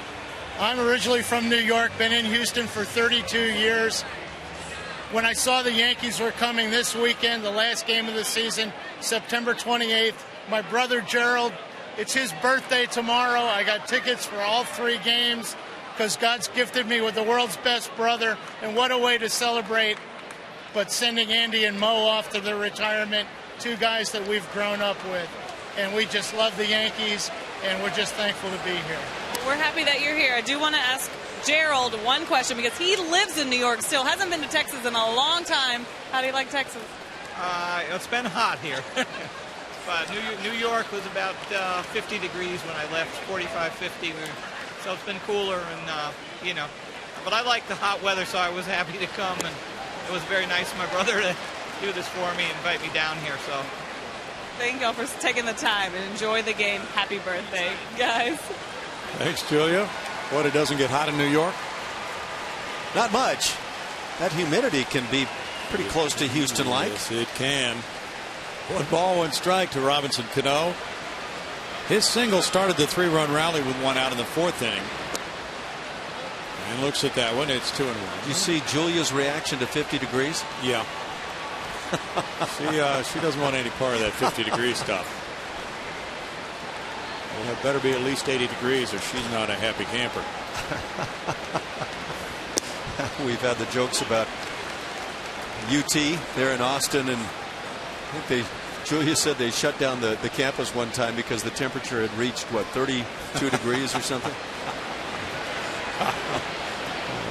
Can't function at this level. That's a true story. Really? It was really cold. I think they expected sleet, but it never came. Okay. So it'll be just a nice cold day, no school. I wonder if they shut down NYU at 50 degrees. Julia, did you hear the Rangers situation with their weather concerns for tomorrow's game? Wow, I did. Is that crazy? How about playing at 11 a.m.? You know that means the players have to be there by 7. Yeah. Yeah, they had a 7:05 scheduled game. They're afraid that they're going to really get a gully washer, and so they moved the game up to 11 a.m. That's pretty rare, but somewhat understandable, Ash, because otherwise they could have a doubleheader Sunday on the final day of the season, and then perhaps multiple playoff games after that. Yeah, I think it's a great plan. Odd one, but I'd love to see more of those 11 o'clock type starts in spring training, rather than guys coming out at 8 in the morning and then doing their work and sitting around for so long to get ready for a 1 o'clock game. Let's get it going, guys. Okay. Were you advocating that when you were playing? Yeah, absolutely. Strikeout number 4, Josh Zide warming up for Houston. I honestly never enjoyed the sitting around in the clubhouse anticipation kind of period of time. I'd rather go strap it on and go. Soriano struck out, then he walked and scored. Eric Wedge of the Seattle Mariners says it was painfully obvious he wasn't going to be able to move forward with the Mariners, and he informed the club today he will not return next season. So apparently he and general manager Jack Zarinsek are not on the same page. Zarinsek wanted him to return and was prepared to inform him of that during a meeting on Monday. I wonder how much of that came down to for Eric Wedge, the health issues he had this year. It could be part of it.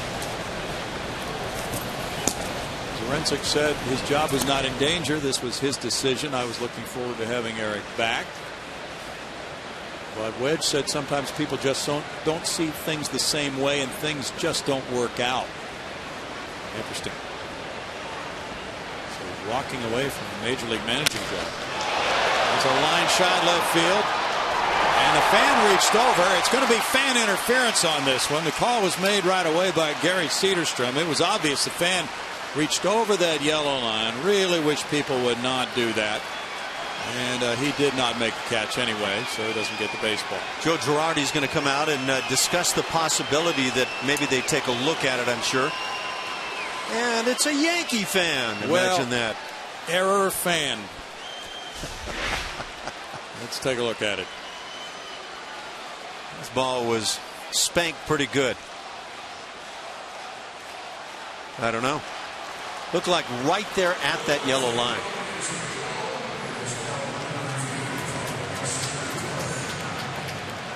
I don't know that you could say that ball was definitively out. No.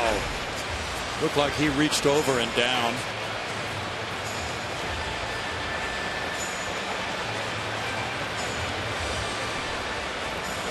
So it's a ground rule double. It's ruled a double by the umpires. Soriano's 8th with the Yankees, but because of the fan interference, the umpires are going to check the replay on it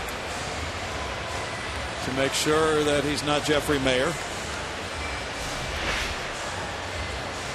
So where is this ball? That's going to hit at or possibly even below that yellow line in my judgment. I have to agree with you. If they give me a call, that's what I will declare. Pretty clear-cut call. But now here's a Yankee fan. What if he had cost Soriano a home run?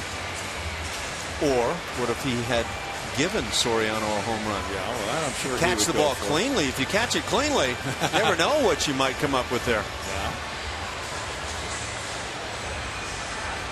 I think the lesson to be learned is, if you're going to reach for a baseball, at least have a good pair of hands.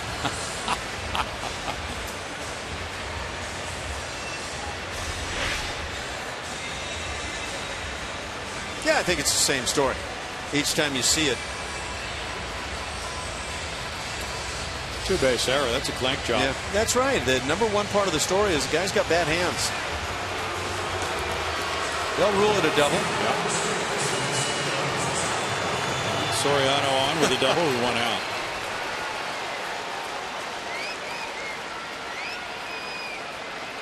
Guy's thinking to himself, okay, so I had no impact on the play and I dropped the baseball. Now Bo Porter is coming out as Josh Side warmed up in the bullpen. And Mark Reynolds, a right-handed hitter with very good power, coming up next. 81 pitches for Oberholzer, and he's coming out. Bo was explaining something to him and also buying some more time for Zide, but after the delay there had been plenty of time for Zide to get ready. So that's it for Oberholzer tonight. 5 1/3 innings of work. He's allowed 5 hits, 3 runs so far. He's walked 1 and fanned 4, and we'll be right back.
At second base, Josh Side is warming up. Here's the ninth for Brett Oberholzer.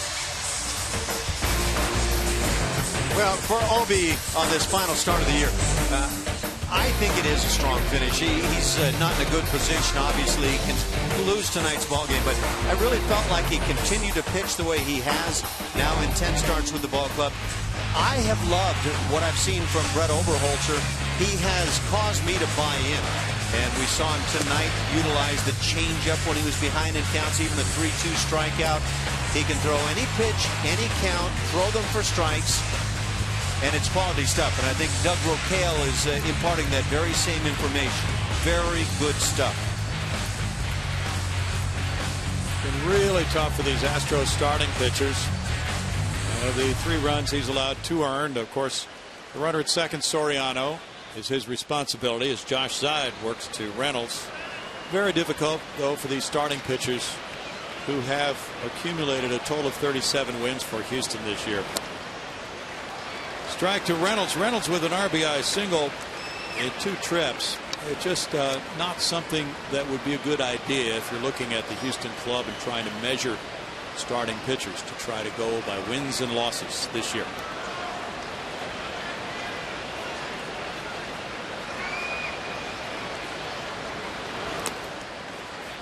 1-1. You know, one statistic that some baseball mavens look at very strongly and regarding a pitcher, you see Josh Side's numbers, 0-1 with a 4.01 ERA. And left-handers 190, right-handers 327. His whip. And Brett Oberholzer's whip, walks and hits per innings pitched before this game tonight was 1.10. That is outstanding. Get close to that 1 mark, and you have had an outstanding campaign.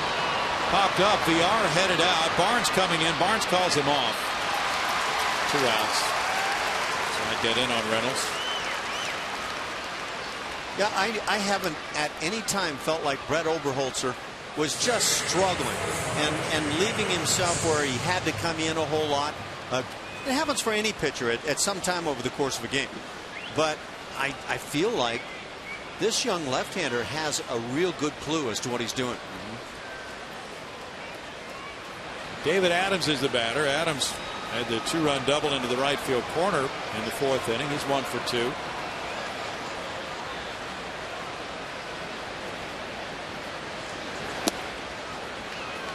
Takes a look at it, and it's strike one. The Red Sox are blasting Baltimore 11-3. They're in the bottom of the 8th at Baltimore. Red Sox going for win number 97. And that will put them in very good stead toward the best record in baseball if they get it. Red Sox, like the Tigers, have a very good starting rotation. They certainly do. That's a foul tip for a strike, and it's 0-2. I don't think I've ever seen a catcher try to show the umpire that he had caught a foul tip on the second strike. I think that's a first. Okay. Now that Red Sox club, and now Jacoby Ellsbury has worked his way back in. That could be meaningful for the Red Sox going into postseason. Very strong team. Struck him out. And Zide comes in with relief as Oberholzer goes the first 5 1/3. The Yankees lead it 3-0.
Game of the season as the Astros take on Derek Jeter and the New York Yankees this Sunday at 1:10. 10,000 fans will receive a team poster courtesy of Houston Chronicle. You could also win a great prize every inning as part of Fan Appreciation Day. Call 1-877-9-ASTROS or visit Astros.com for tickets, guys. Thanks, Julia. David Phelps warming up as the Yankees have built a 3-0 lead. And the right-hander will take over for Adam Warren. Warren in 5 innings allowed 2 hits, no runs, walked 1, fanned 4, and he retired the last 9 men he faced. Phelps is 6-5. His ERA 4.93. Lefties, righties just about equal in terms of what he does. 8 homers allowed in 84 innings. That's a good figure. Those some pretty good inner numbers. Sure, he's thinking I'd love to get that ERA at least a run down from there.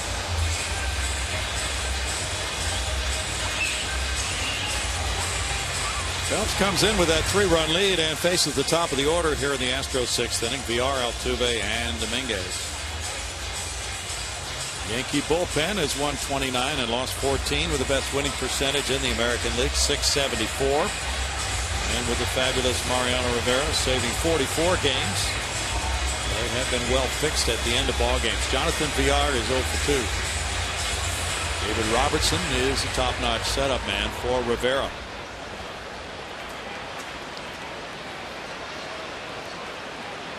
Phelps is 26 years old. VR around to bunt, takes ball one. Phelps was born in St. Louis, went to Notre Dame. 14th round pick in 08 by the Yankees. Last year he was a starter and reliever. Started against the Astros this year at Yankee Stadium May 1st. And he got a no decision. He gave up 4 runs in 5 2/3 innings. He had a 4-0 lead in that game until the Astros got 4 in the 4th. They batted around. And they'd love to repeat that scenario, trailing here 3-zip. VR wants another bat.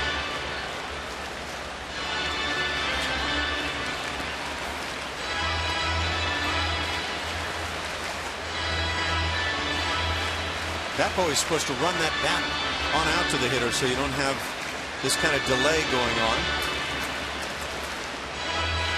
Okay. Yeah. Streamline this thing. Okay.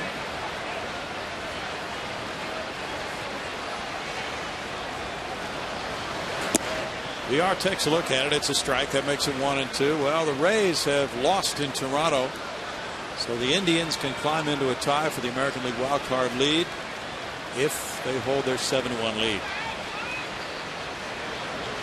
Wouldn't have guessed that possible at the start of the year. Terry Francona being as good as he is, and yet that's a tough ascent that club's made. Really. Astros Trivia is brought to you by your local Toyota dealer. The question we had was who was the first reliever to win a Cy Young Award.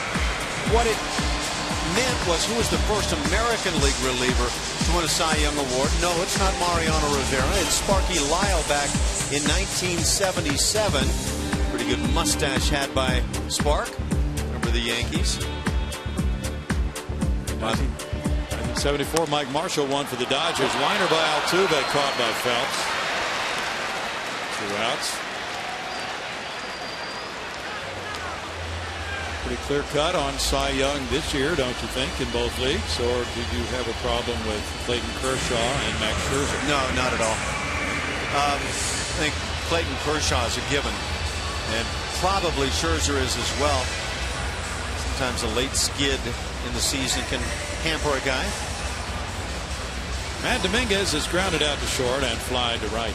You good with both of those selections? Very good with both of those. Completely at peace. We'll sleep extremely well once those awards are announced. You're a bad man. What would you think about the National League Rookie of the Year, though? That gets a little murky. Some people like Jose Fernandez of the Miami Marlins. It's been awfully good. Others like Yasiel Puig. Others like Shelby Miller. Some strong candidates there.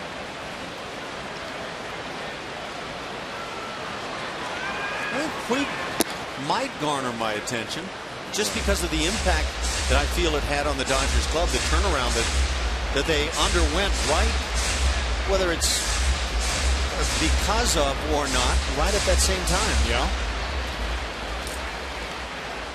He has certainly been a mercurial performer. 3 balls and a strike.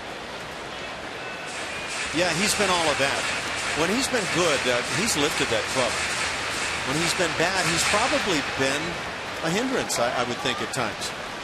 Well, his teammates have had to pull him aside a few times and let him know some things that he should be doing differently. That's a 2-out walk. Dominguez takes the stroll, and Mark Krause comes up.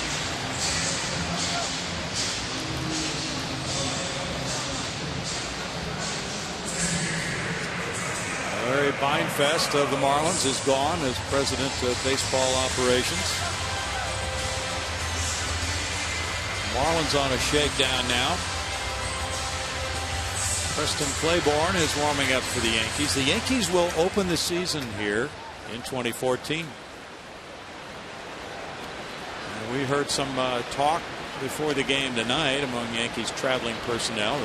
Apparently there's a rumor that they might be playing some exhibition games in Panama before they come here. What I found really intriguing was they had their Google Map search going to find out where Panama was. I wanted to say, Guys, are you kidding me? Let's see. It's a canal. Okay. Let's see. Does that canal run all the way through New Jersey? Well, if it doesn't, it probably not to use a stereotype, but you know how it is. People have lived around the Hudson River their entire lives. 1 ball, 1 strike. Yeah, I thought that was classic. I didn't want to bust out laughing, but I had some inner chuckles going on. Ground ball, and there's Adams backhanding. Adams throwing the first. In the 6th inning, no runs, no hits, and a man stranded, and it's 3-0 Yankees.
Showdown as second-ranked Eastern Washington comes to Texas for a matchup with the 4th-ranked Bearcats of Sam Houston State, a high-stakes shootout you do not want to miss. This Saturday at 2 p.m. only on Comcast Sportsnet, guys. What's your prediction on that one, Julia? Ooh, I've got the Bearcats. Okay. Steve Sparks will be very pleased with that. We move to the 7th inning. It's 3-0. The Yankees lead the Astros. Almonte is 0 for 2 in this game. 2 ground balls to shortstop. Almonte is a switch hitter. And there's ball 1. Oberholzer in 5 1/3 innings allowed 5 hits, 3 runs, 2 of them earned. Walking 1, fanning 4. The attendance tonight is 29,486. Good Friday night crowd. They'll be treated to fireworks after the game on a big and bright Friday night. 2-0. We're talking about Panama. The Astros will make a significant joint announcement tomorrow with the governor of Veracruz, Mexico. Dr. Javier Duarte de Ochoa at a 2 p.m. press conference on Saturday at Minute Maid Park. Astros GM Jeff Luhnow and President Reed Ryan will be in attendance, along with officials from the Veracruz Red Eagles Professional Baseball Club. What's up with that, Ash?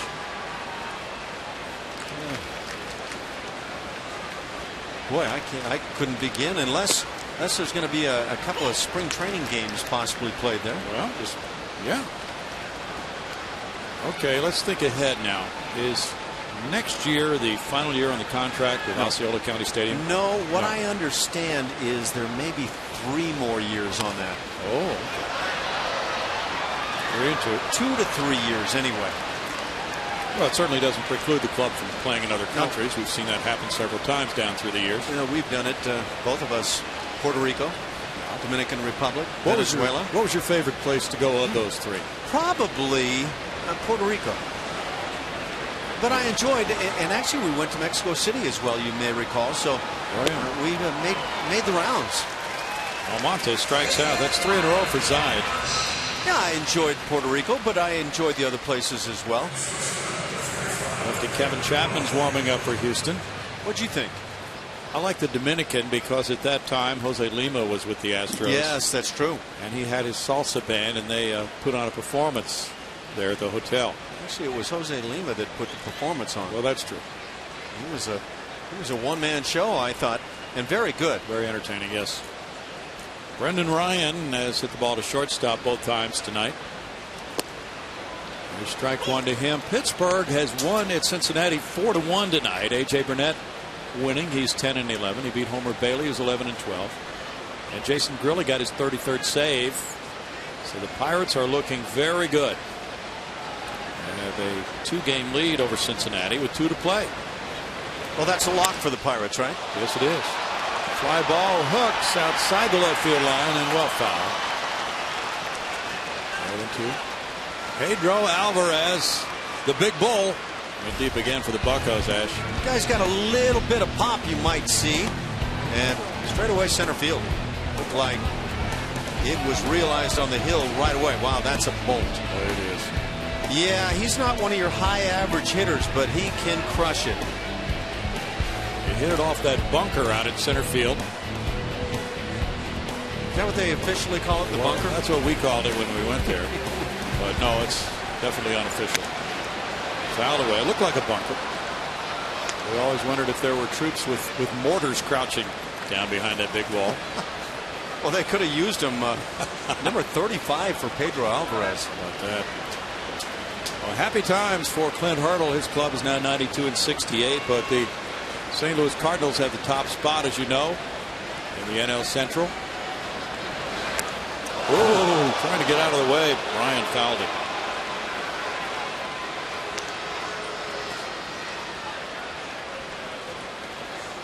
Well, this became dangerous twice. Up and in. We saw Zaid have one get away from him the other day. Trying to think of who the hitter was that was a bit angered about the whole thing. But then, it was Mr. Adrian Beltre. Yeah, that's right. Then, as this went into the seats, this was no joyride. Wasn't that an 0-2 pitch on Beltre? I think it might have been, yes. He was not tickled at all. No, he looked extremely angry. Rolled out to second.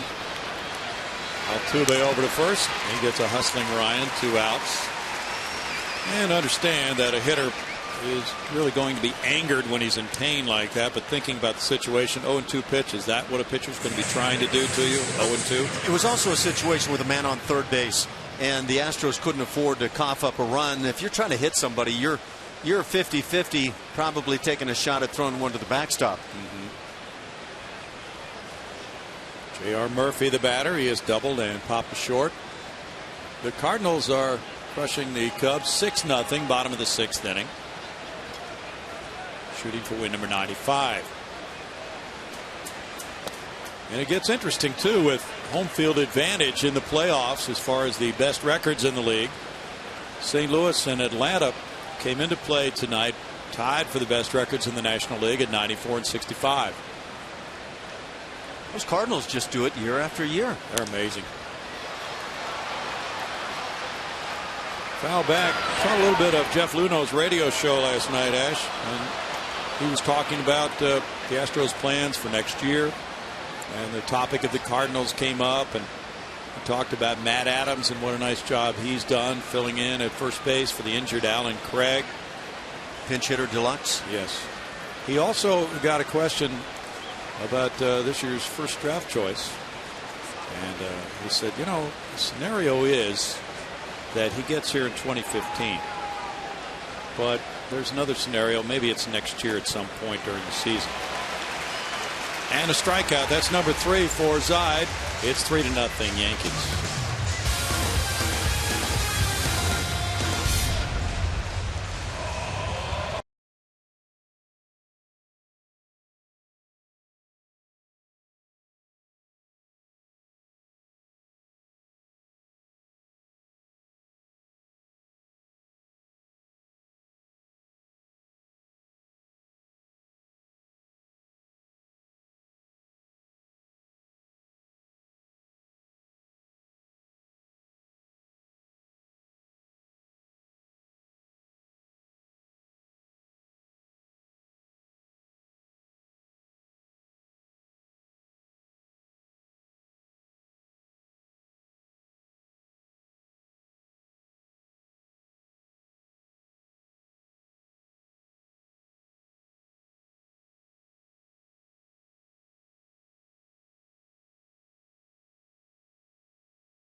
AT&T tweet of the game. This one's a little different.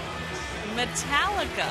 Check this out. Lead guitarist Kirk Hammett drops by Minute Maid Park before the Astros host the Yankees this weekend. That was the Astros tweeting that. Not every day that happens. He also played a part of a video that took place right here. It was promoting Metallica's new 3D movie that will be in IMAX theaters. Through the Never is what it's called. And guys, it sounded great on the new sound system here at Minute Maid Park. Astros upgraded the audio system by installing Gilman Sound's concert quality. Look at this guy. This is the coolest thing ever. Ash, I feel like you guys should go back and forth and have a guitar off. Yeah, I don't know about a guitar off, but I wouldn't mind having a conversation or a little bit of a lesson.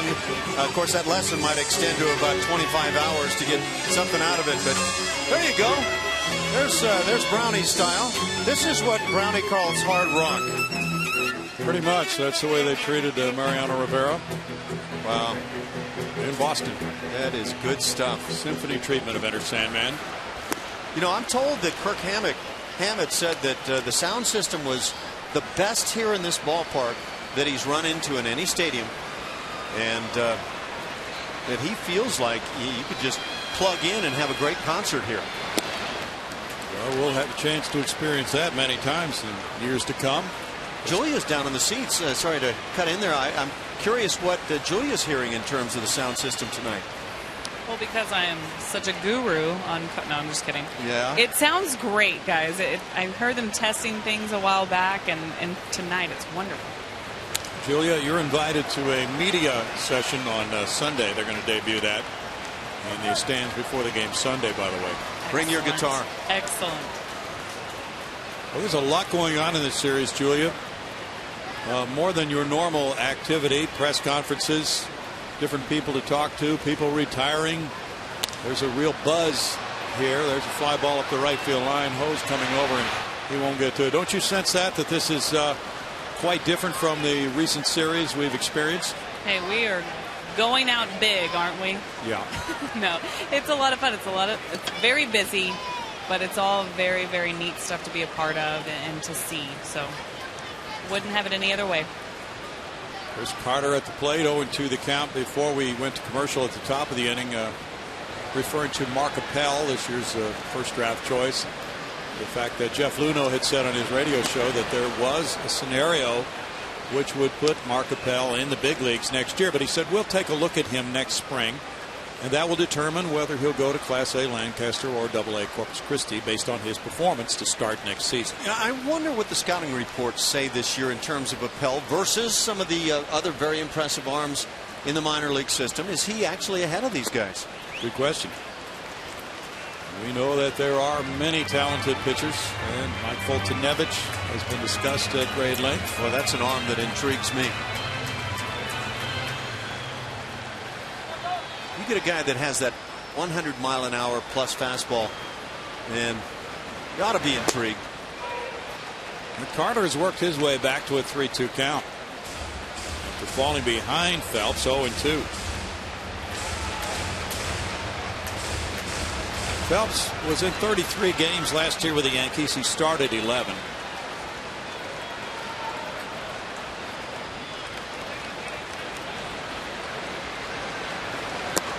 And the breaking pitch goes for ball 4. Great job by Carter. He was down in the count 0-2, and he fought his way back and drew the leadoff walk. The Astros continue their series against Andy Pettitte and the New York Yankees tomorrow and Sunday. Be a part of history as Mariano Rivera closes out his Hall of Fame career with a special pregame ceremony on Sunday the 29th.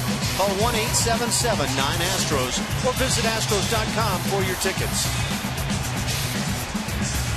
One of the great guys who's put on an Astros uniform and for all those years with the New York Yankees, Andy Pettitte.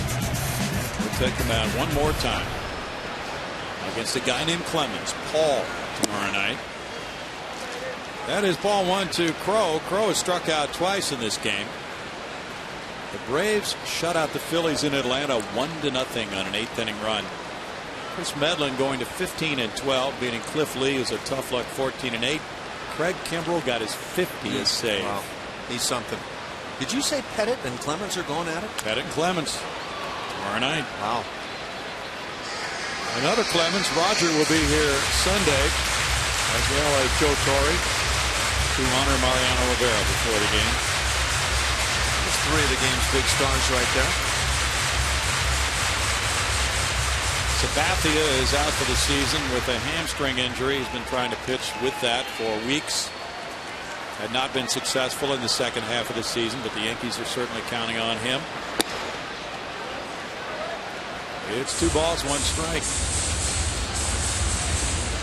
The only run in that Atlanta 1-0 win over the Phillies was provided by Chris Johnson with his 12th home run. It was an 8th inning homer off Cliff Lee. Chris 1 for 3 tonight, 324 for the season. Doesn't look like he's going to win that batting title. Looks like Michael Kadire of the Rockies is going to come away. He's got an 11-point lead right now. Fly ball right field. Almonte backing on it. With the count for out number 1. Of course, we talk about Andy Pettitte, and I think one area when you go beyond 255 wins is what he's done in the postseason. 19 victories. 44 starts. That's just amazing. Of course, the Yankees find their way into the postseason a lot, but great ERA to go with it, the strikeouts, the whip. Andy Pettitte is one of the all-time great postseason pitchers. Question for you about that. How strong is that as a Hall of Fame consideration when added to the regular season performance of a player? I think it's worth strong consideration. Look, what do people talk about with guys that don't have 300 wins as a pitcher or don't have 3,000 hits as a position player? Talk about, well, was he ever the best? How was he in the postseason? What about the World Series? The big games. That's what people talk about. And in the big games, the postseason, Andy Pettitte has been among the very best. No denying that. Jabba Chamberlain warming up. Here's the other issue to that, though. Ernie Banks never got to the postseason. Should that penalize him? No.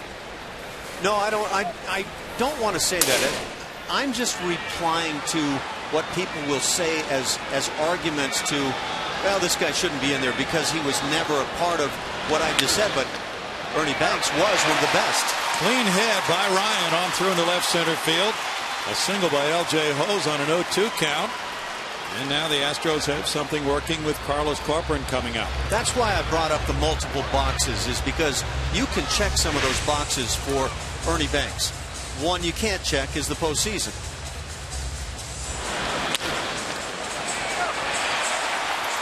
It's always interesting because a player shouldn't be penalized because he wasn't on a playoff team, but in Andy's case, the postseason numbers are so compelling they have to be considered. Was he really good in the really big games? Absolutely.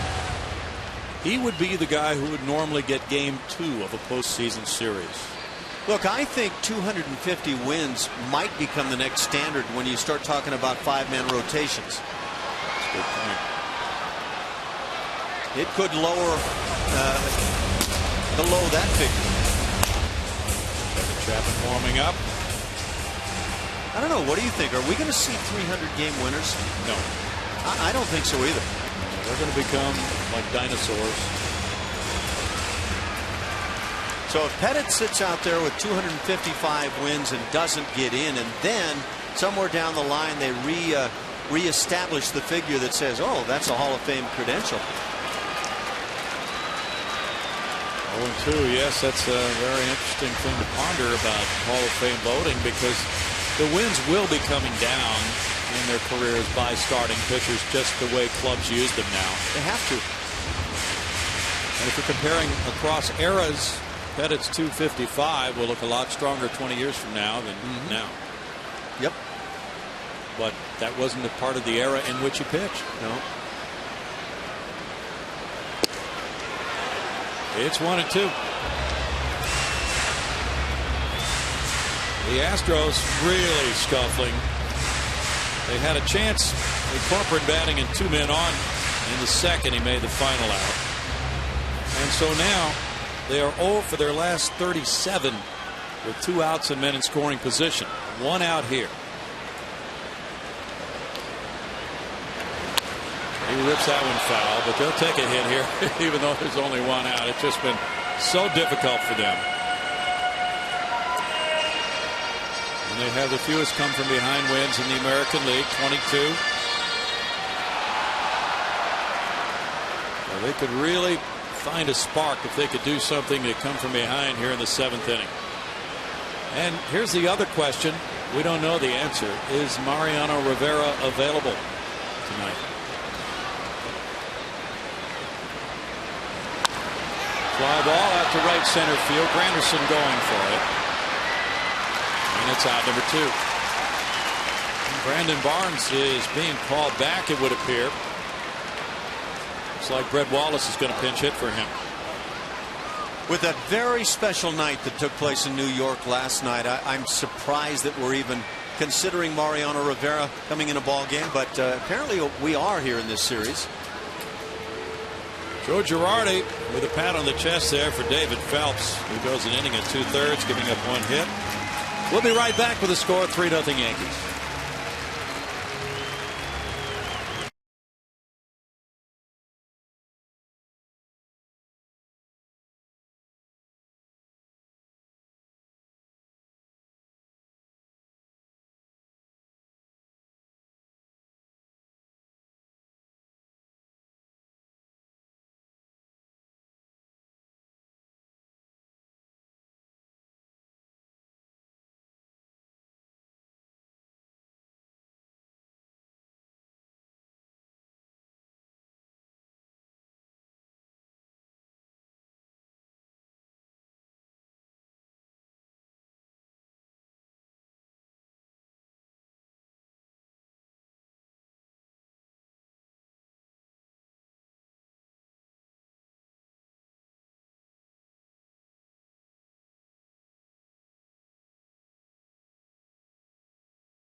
I want to remind you to tune in to Chevy Hometown Kids every Saturday morning at 9:30 on CSN. Chevy Hometown Kids, where it's not about the score, but the experience. Okay. Thanks, Julia. Jabba Chamberlain's warming up. He'll be pitcher number 3 for Joe Girardi. And Chamberlain has had a checkered season. He's had some issues with his command from time to time. In 44 games, he's 2-1 with a 4.97 ERA, walking 25 in 41 2/3 innings. Well, he's had a lot of base runners. When you talk about those walks combined with the 45 hits, a whip up near 1.7. That's a lot of base runners for a guy who was once viewed as a lockdown reliever late in ball games. Good point, Ash. He created a stir when he first came to the big leagues. Had 19 games with the Yankees in 07 and 08. He struck out 118 in 100 innings, but then his numbers have not been the same since then. He did have a decent year in 2011, but pitched only 27 times that year, just 22 appearances last season. Injuries have continued to pile up for him. He spent time on the DL with a right side strain this year, and now he comes in this key situation, leading by 3 with a potential tying run represented in the pinch hitter, Brett Wallace. Wallace batting for Brandon Barnes. Brings a .220 average into the plate. With 13 homers, 34 runs batted in. He's had 259 at bats. Time call now. Home plate umpire out from behind the dish. Wallace is 0 for 4 pinch hitting with 1 RBI. You got to make the most out of your opportunities, and the opportunities have not been plentiful. Out to center field. Granderson going for it. Granderson way back, and this is rolling up on Towles Hill. 2 runs are going to score. Wallace checking in with a pinch hit 2-run double, and it's 3-2. Great swing by Wallace, driving the ball deep to right center field and up on Towles Hill to bring this to a 1-run game. Well, that's taking advantage and jumping on the first pitch you see. You take that hunch that Chamberlain's going to come in and bring a first pitch fastball, size him up, and drill it. And a little bit of a circuitous route here by Granderson in center field as he cuts straight across and then back, and it was a bit too late. There you see it. And Wallace makes it a 3-2 game, bringing up Jonathan Villar. Villar's 0 for 3. He shoots a line drive to left field. Wallace is being stopped by Dave Tremblay. And this one gets away, and the catcher Murphy slides to retrieve it. It was very shallow. Soriano charged the ball, sharply hit, came up throwing. Just really not an opportunity for Dave Tremblay to try to score Wallace on that sharply hit single by Villar, and that snaps an 0 for 19 for him. It's a bit like playing in Fenway Park with that scoreboard in left field here. Shallow left fielders, and really looked like Soriano shallowed it up even more than a lot of guys. That's the stroke that Villar, when he's swinging it well, employs, and he doesn't kind of lift little soft fly balls to left field. He'll sting that line shot. Deflected by Nunez, and then J.R. Murphy tracked it down. Tough assignment for a third base coach. Skip back time as that throw is anticipated to be cut. But once you send him back, then you really take away the chance for, with the deflection, a chance from 90 more feet. So the big hit by Wallace prior to that single by Villar snaps that string for the Astros of hitless at bats with 2 outs and men in scoring position. It had reached 0 for 37. And now they have a chance to at least get even here with Altuve batting. It's like an equipment repair for Murphy. Murphy scrambling to get to that baseball. And a nice result for Villar, who took it hard to left field. That really was the pretty stroke, and that's actually the one when we talk about that left field stroke for Villar that he can do and does consistently. Pretty good guy working on your equipment, your shin guard there. Tony Pena, who has worked on a few shin guards through the years. Former Astro player. Look at this. Barrel down through the baseball. That's not kind of flipping that lead elbow up or anything. And this is what Villar does so well. And I think why a lot of people think that offensively he's going to become a real stout player. Job at Chamberlain finding misfortune for the second straight outing. In his last trip to the mound on the 19th of September, he gave up a walk, a single, and a 3-run homer without retiring a batter in the 7th inning. Joe Girardi knows a thing or two about catcher's equipment.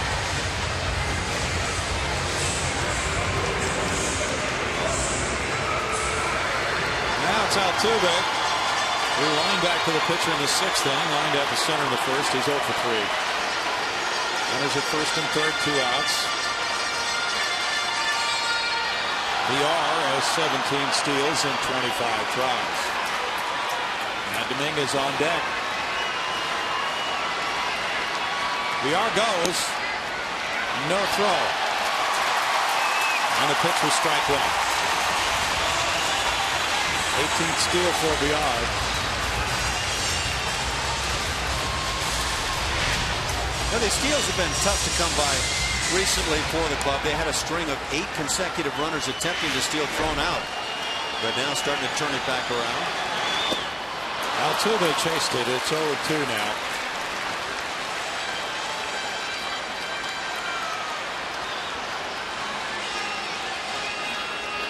Lefty Cesar Cabral is warming up for the Yankees.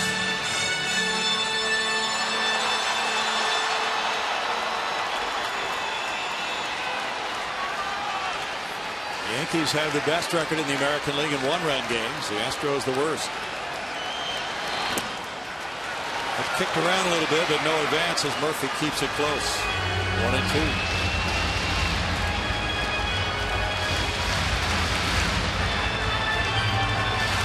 Murphy gets the job done here. It brings that glove up with him when he makes the block.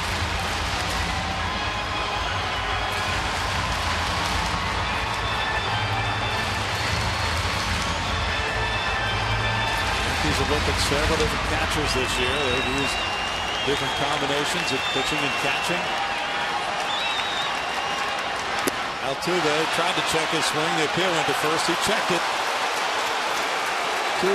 Vic Carapazza with a call. The way Murphy asked for that right away. Another shot at getting the call. And if they saw that replay, some umpires might throw the thumb up on that one. They might, Ash.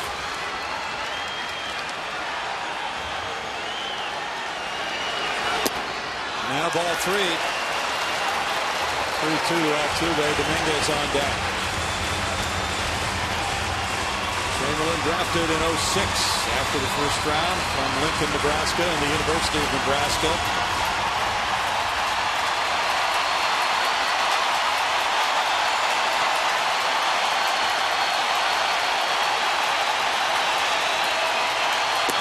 Altuve has worked a walk, and the bases are loaded for Dominguez.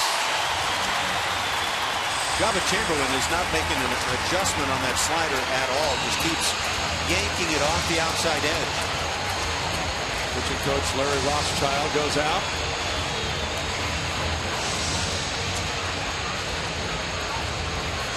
Dominguez is 0 for 2 with a walk. The Astros as a team this year hitting just .232 with the bases loaded. Dominguez comes through here. This crowd's going to turn around.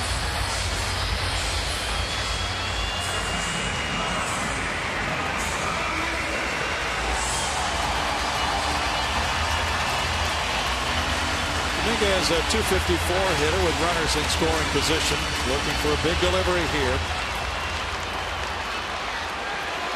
Matt is 6 for 10 with the bases loaded. Has 20 runs batted in bases loaded situations, including 2 grand slams.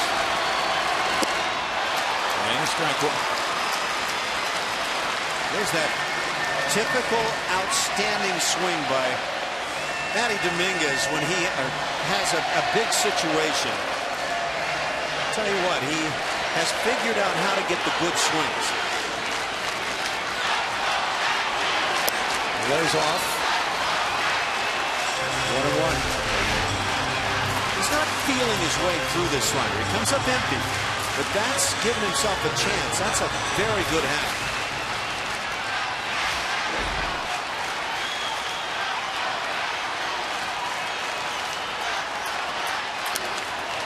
Good pitch to swing at. He fouled it. It's 1-2. Once upon a time, that high fastball from Java Chamberlain would be 96 to 98. And you see it at 94, not like it. That's a real problem, but he's not the same guy that he was the first couple of years he came up. He's had Tommy John surgery.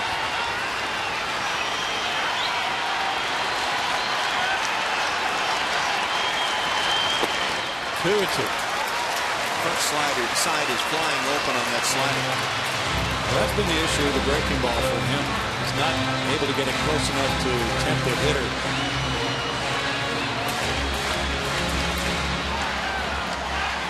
Angels 3, Rangers 3. They're in the top of the 7th at Arlington.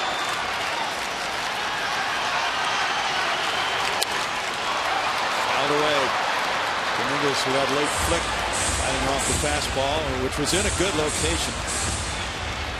Sometimes that could be a victory for a hitter just to foul off that pitch. Maybe he'll get a better one to handle.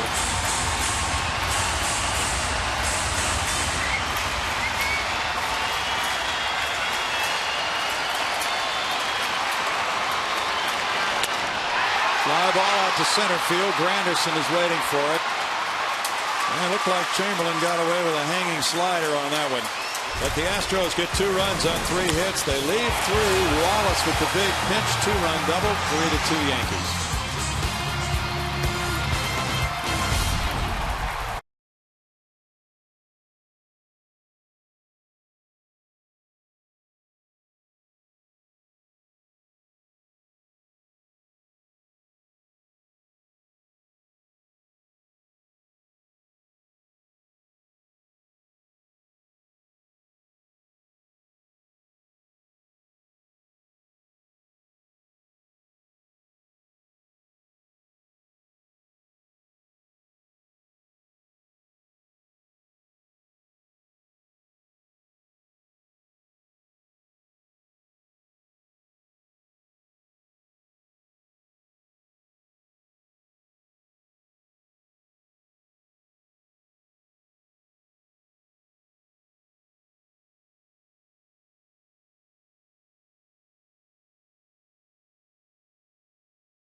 Hispanic Heritage Street Festival presented by State Farm tomorrow.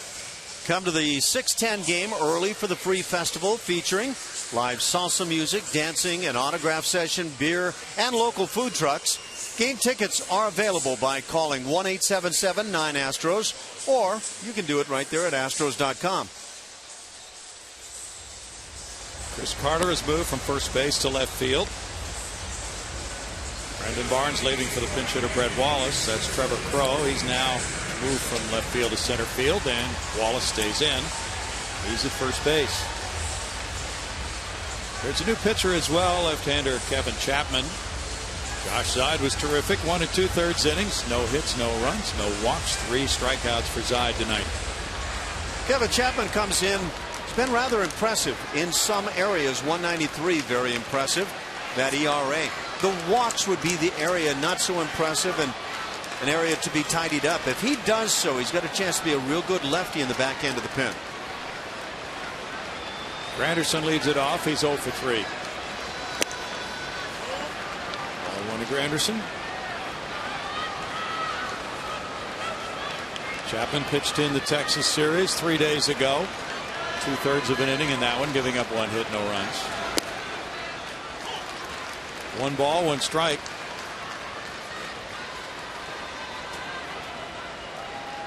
Kevin's done a great job of preventing runners inherited from scoring.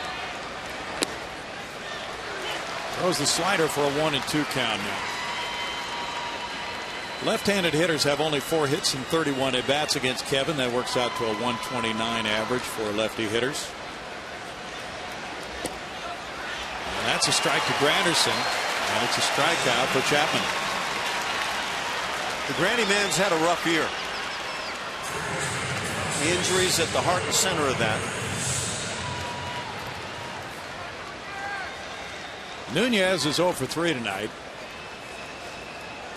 We'll watch that Yankee bullpen to see who's warming up. They are warming up a right-hander right now. Becomes intriguing with the Mariano Rivera story on a night like this. Strike to Nunez.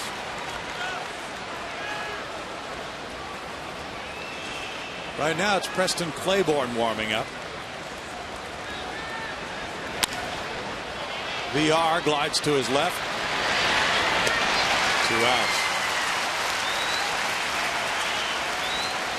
After the emotional high of last night and a long flight from New York to Houston, it would not be at all surprising to hear Joe Girardi say after the game, "I did not want to use Mariano tonight."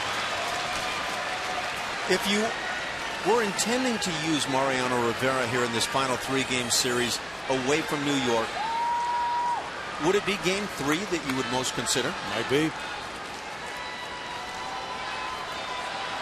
Might very well be. Yeah, I just don't even know. I guess if you preface it that way, if you're considering to do it, I guess it would be game 3 for me. Well, because of the fact, as Cano takes ball 1, it is the final game. And sometimes a player just gets in that mood. He wants to play in his team's final game of the year if he's a relief pitcher. I'm assuming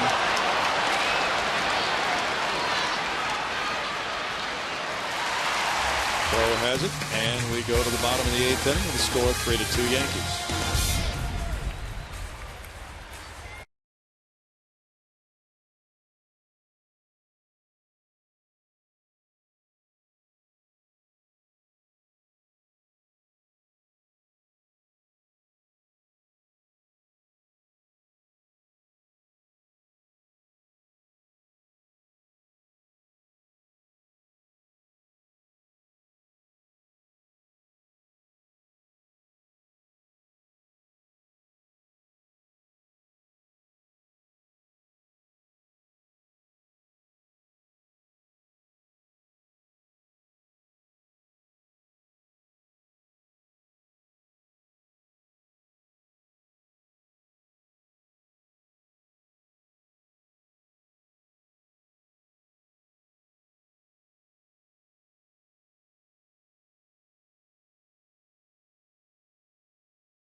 over the Astros. Catch all of the action of the 2013 Major League postseason starting October 1st. Check your local listings for details, guys. Well, we're confused as usual this time of year, Julia. Reading about the possibilities for a 3-team playoff for the American League wild card. It's crazy stuff, isn't it? It'll make your head spin. I've been trying to keep up on Twitter tonight with some of the scores. Exciting. It's crazy, though. Well, that's the way the final weekend should be. Crazy after 6 months of baseball. You bet. We love the craziness. Preston Claiborne in 42 games is 0-2. His ERA 4.25. And Ash, his walks are down 13 and 48 2/3 innings. He must be hitting his spots. Giving up just a few more hits than innings. So yeah, that's a pretty nice set of numbers. Somehow winding up with a 4.25 ERA. Pitching in Yankee Stadium's not easy though. If you're a right-hander especially, and you have to face left-hander shooting at that 290-ish foot wall in right field, not easy. He's given up 7 homers in his 48 2/3 innings. Now here's Mark Krause. Krause has grounded out twice and walked. Let me let you get to your comment you were going to make when we were so rudely interrupted by out 3 in the top of the inning because you saw Mariano Rivera standing in the dugout and not in the bullpen. Yes? Yeah, hanging out with Derek Jeter in the dugout, and so I thought, well, I don't anticipate he's going to be warming up here for the 9th inning. Pretty good assumption. It's just me looking at the game. 1 ball, 1 strike to Krause. So he doesn't look like a guy who is. Well, maybe he could grab that softball behind him and get things loosened up in the dugout. Maybe. But when has he ever said he didn't want the ball, though? It has to be a manager's decision, right? Yeah. I wonder if Joe Girardi said, hey, Mariano, you want to pitch tonight? Early on, before the ball game. Or, you know, it could have gone the other way. Mariano, not even going to entertain the possibility. You just relax and enjoy these last few days or tonight.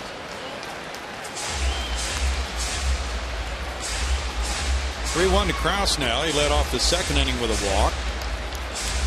If you're Girardi and Rivera says to you, no, Skip, I really want to pitch in this series, I think you have to acquiesce, allow the legend to do what he wants. Well, and Joe pretty much said that. Krause takes another leadoff walk. That's the 5th walk for Yankee pitching. Chamberlain went 1/3 of an inning. He allowed 2 hits, no runs with 1 walk. No strikeouts. We get a pinch runner. Jake Elmore at first. Pinch running for Krause.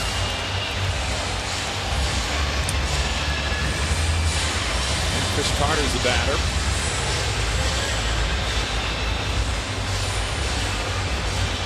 Well, if you're going to insert Elmore at this quick stage now, as you start the 8th inning, might the running game factor in here? It might. Carter 0 for 2 with a walk, scored a run. Elmore has 1 stolen base. He's been caught 5 times. Seems risky. Yeah, it does. I think you also have to see what this looks like from the stretch, what the stopwatch says. I don't think that throw over is going to tell you much of anything at all. I think when the pitch finally comes to the plate is where you make your determinations. Claiborne is a native Texan, born in Dallas, lives in Carrollton. 17th round pick in 2010 by the Yankees. 6'2", 225, 25 years old.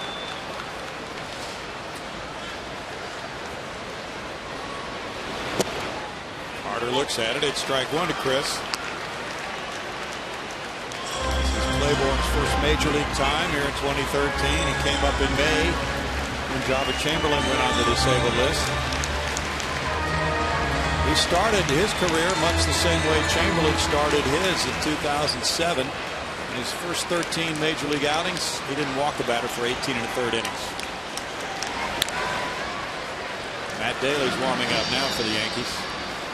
That was the first time since 1916 that a Yankees pitcher did not walk a batter in his first 13 outings. Sidewinder Daly gets loose. Claiborne was throwing 3-2 changeups and 3-2 sliders when he came up. Popped up. David Adams 1 out. That was the slider. Looked like a pretty good one, but just 83 miles an hour. So it's not one of those upper 80s type sliders that leaves a hitter bewildered.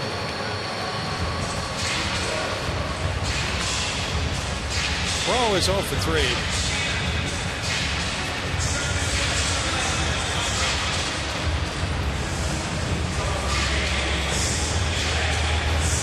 A Ho's on deck.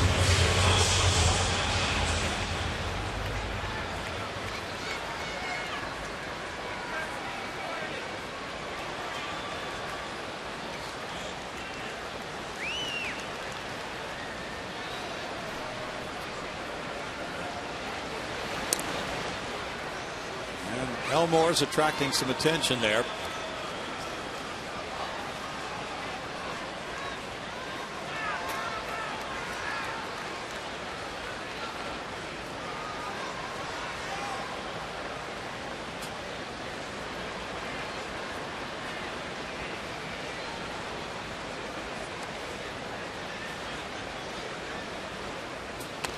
Bunted and foul.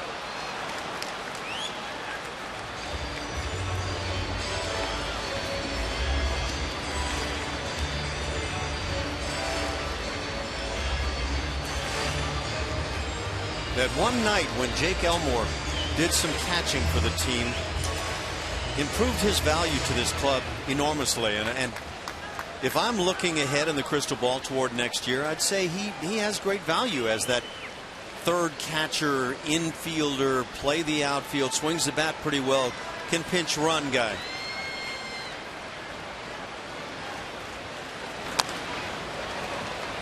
Oh, 2.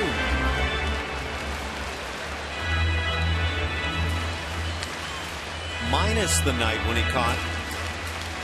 He's another one of those guys that can play the infield. You throw him an outfielder's glove and he'll get the job done.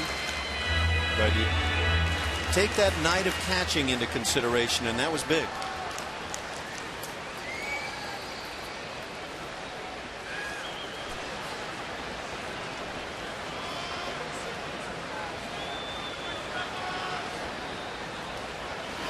Claiborne really working on Elmore.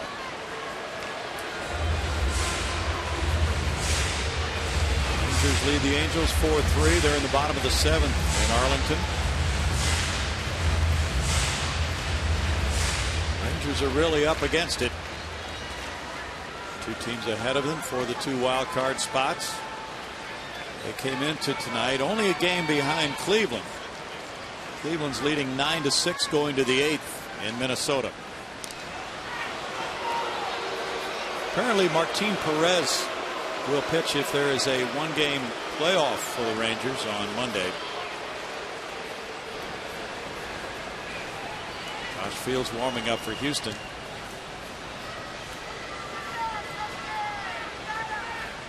Yankees got their 3 runs in the 4th. The Astros got their 2 in the 7th. They left the bases loaded.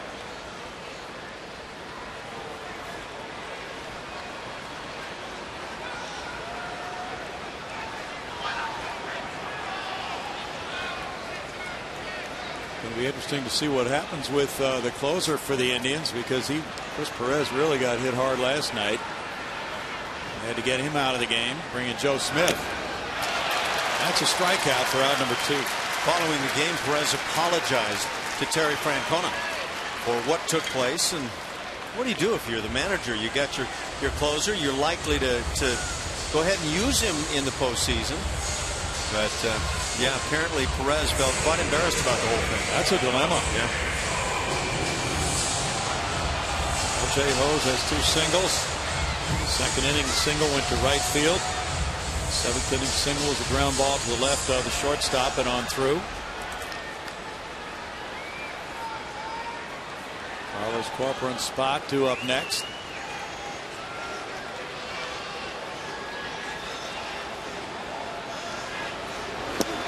And he'll strike 1 to Hose.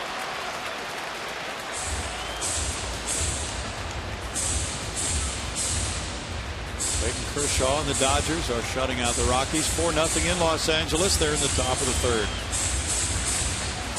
Oakland leads at Seattle 3-1. They're in the top of the 3rd.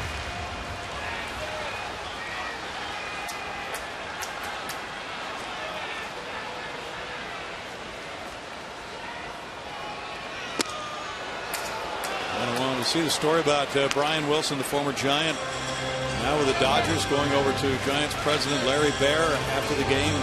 Larry Baer sitting in the stands last night to complain. He told Larry Baer he didn't want him to use his image anymore on the Giants scoreboard. I saw the story, and I also saw the other side to it, where the Giants claim that they've offered the ring to him on a couple of occasions, and for whatever reason it hasn't taken place. Runner going. Murphy's throw bounces, and there's the tag, and they get him. So Elmore's gunned down from 2-4 to end the 8th inning, and it's no runs, no hits. We move to the 9th, 3-2 Yankees.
Batters in a row since Zide and Chapman came in. Zide continues to show a lot, and he's made some great strides in terms of what he does on the hill and how it's played out. Kevin Chapman, we talked about, as a left-hander, might he be a guy that has an inside lock on a spot toward next year? I'd say he's gone a long ways in that regard, but Zide, Chapman, Josh Fields, who we're going to see now, some of the names that have taken the largest steps in the pen. Now Josh Fields 1-3 with a 5.40 ERA, 5 saves in 6 opportunities. And you see he dominates right-hand hitters to the tune of 194. Overall, it's very good, 217. He's tough, there's no doubt about it. 18 walks in 35 innings. You continue to come back to the walks when you're looking at a number of these guys with the Astros. Soriano leads it off in the 9th inning. He has a walk and a double. Each club with 5 hits. The Astros have 1 error. Yankees have left 3. The Astros have stranded 7.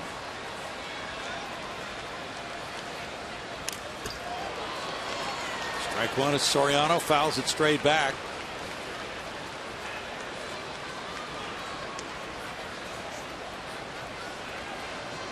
I can't imagine the Yankees had any concept that they were going to get a guy that would hit 17 home runs in less than 60 games for them. But well, that's exactly what Soriano's been. It's really helped to carry them. They weren't getting much thump at all from right-handed power hitters. There's a shot foul. No balls, 2 strikes. Fields worked a scoreless inning on Monday at Texas.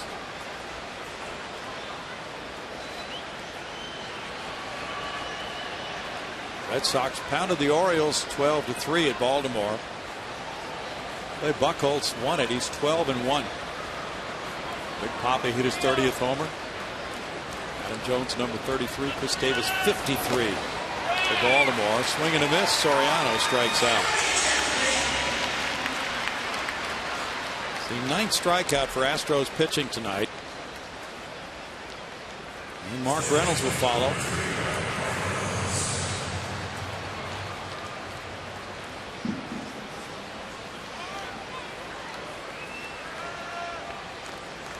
Reynolds delivered a run-producing single in that 3-run Yankee fourth. His hit was to left field. He's 1 for 3. You know, Brownie, there's a chance this year that Miguel Cabrera could only pick up one of the 3 legs of the Triple Crown. Yeah, Davis is neck and neck with him in runs batted in, right? Actually ahead at the moment. Okay. 138 to 137. Davis is 9 ahead in the home runs, and it's not likely Miguel's going to hit 9 in 2 nights. Well, not likely. Could happen. Could happen with that guy. It's always possible with him. You're right.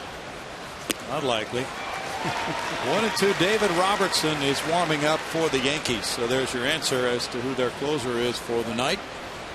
And who their closer may be starting next year. Robertson has 2 saves. Outstanding stuff. Swing and a miss. That swing is about 2 seconds too late.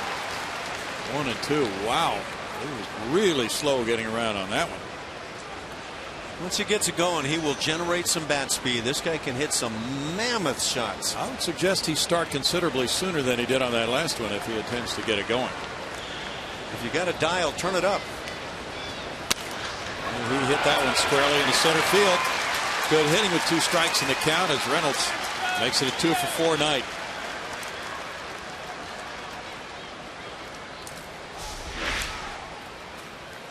Pretty tough pitch, too. Yeah. Staying on it, putting the barrel on it, and shooting it up the middle. He's not going to be accused of being a threat for the batting title, but you need somebody to provide the home run swing. Here's your man. He has some thunder. You're right. David Adams next. He's had the biggest hit in this game. 2-run double into the right field corner in the 4th. He's 1 for 3. Blue Jays snapped the Rays' 7-game winning streak, 6-3 tonight. Strike. Joe Madden did a classy thing last night with Mariano Rivera and Andy Pettit, and he kept his players in front of the dugout so that they could have their moment before the Rays took the field.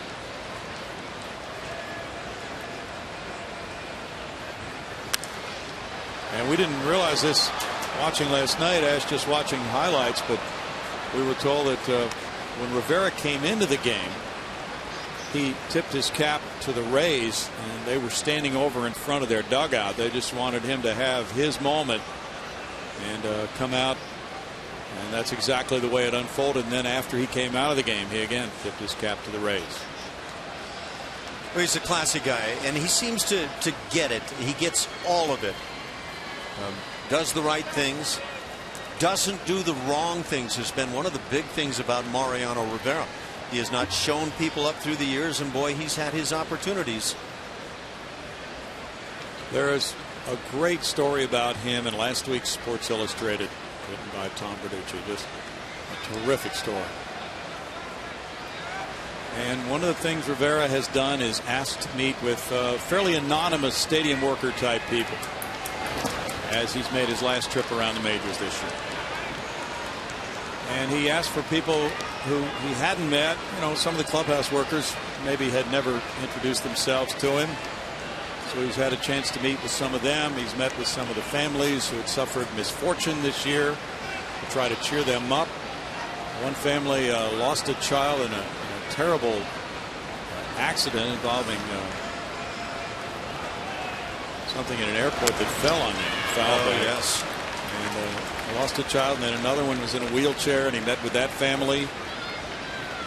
And he promised the baseball. One of the kids in the family asked if when he saved the game that night against the Kansas City Royals, the kid could have the baseball. The kid's name was Sam. He said, yes, you can. After the game, he immediately remembered it, and he got the ball authenticated and made sure the family got that baseball. And then he forgot to autograph it, so he had them send it back to him so he could autograph it. Wow.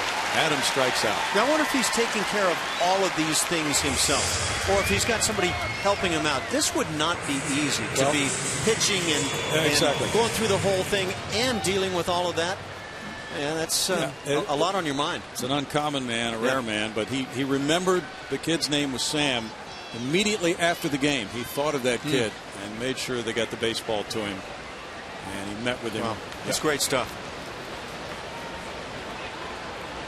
Now Almonte batting. He's 0 for 3. Strike to Almonte. 97. Well, Josh Fields has steadily hit 94, 95 as long as he's been with the club. But 97, that kind of vaults you into a different category. It may vault you into consideration as next year's closer. Could do that. If you can find a way to become that guy on a consistent basis for an inning. Wow. In the air to center field. Trevor Crowe with the grab to end the top of the 9th inning. No runs, a hit. And in the bottom of the 9th, it's Hose, Corcoran, and Wallace due up.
Special night on Saturday for a Yankee and Astro legend. Astros pregame live sets the table tomorrow at 5:30 p.m. only on Comcast Sportsnet. Now let's take a look at tomorrow's pitching matchup. Brought to you by Chevron. Care for your car. And we know one of those guys, Andy Pettit. We know both. Pettit and Clemens go at it tomorrow night. Andy Pettit, see the 10 and 11 really doesn't tell the story. 388 tells an awfully impressive story at this stage of his career. Still one of the game's outstanding left-handers. He goes against Paul Clemens, who's 4-6, 5.69 the ERA. And Paul Clemens, pretty impressive his last time out. Well, why not? Those names, Pettit and Clemens, will forever be linked in Astros history. Boy, no question about it. And Houstonians. Here's David Robertson. He's been the setup man for Mariano Rivera. He's 5-1 with a 2.10 ERA. He was booed when he came out of the Yankee bullpen a moment ago. He is momentarily the most hated man in all of Major League Baseball. Because the fans wanted to see Mariano. Merely jesting here, but yeah, that's what he's going to deal with for a few days if he does come in this scenario. He pitched 2 nights ago against Tampa Bay in the Wednesday loss. So this will be his 69th appearance for David Robertson, 28 years old, from Birmingham, Alabama, and the University of Alabama. L.J. Hose leads it off. He is 2 for 3. Carlos Corcoran on deck. Bouncer out to second. Adams takes care of out number 1. Claiborne in 1 inning allowed no hits, no runs. He had a walk and a strikeout. Stay tuned for Postgame Live, presented by MD Anderson. David Robertson did a very smart thing when he joined the Yankees. He tried to figure out, and by talking with Mariano Rivera, how to throw that little cutter. And if you watch the fastball of David Robertson, it is eerily similar to what Rivera does. Little cut job. Corcoran is 0 for 3, 3 fly ball outs. Fred Wallace on deck. And strike 1 at 93, clipped across the outside corner.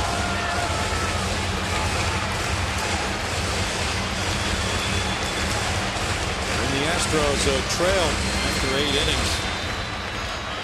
As you know, it's been a rough ride for them this year. Down by 1 now.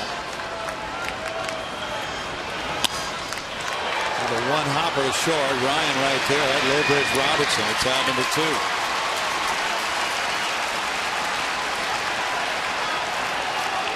As we promised earlier in the game, it's Miller time, brought to you by Miller Lite. And Brett Wallace came off the bench. 2-run pinch double in the 7th inning. His first pinch hit of the year. That made it 3-2, and it's still 3-2. As he comes up again. The Astros trail after 8 innings. They're 3-92. You know what? That's really fun, becoming that guy who comes through as a pinch hitter and drives in big runs for a club. Challenging, but when you come through, it's great stuff. Denny Walling was one of the best you probably saw at that, right? Was he ever? Denny Walling was a good pure hitter. I want to go beyond good. And he could take it into those pinch hit at bats.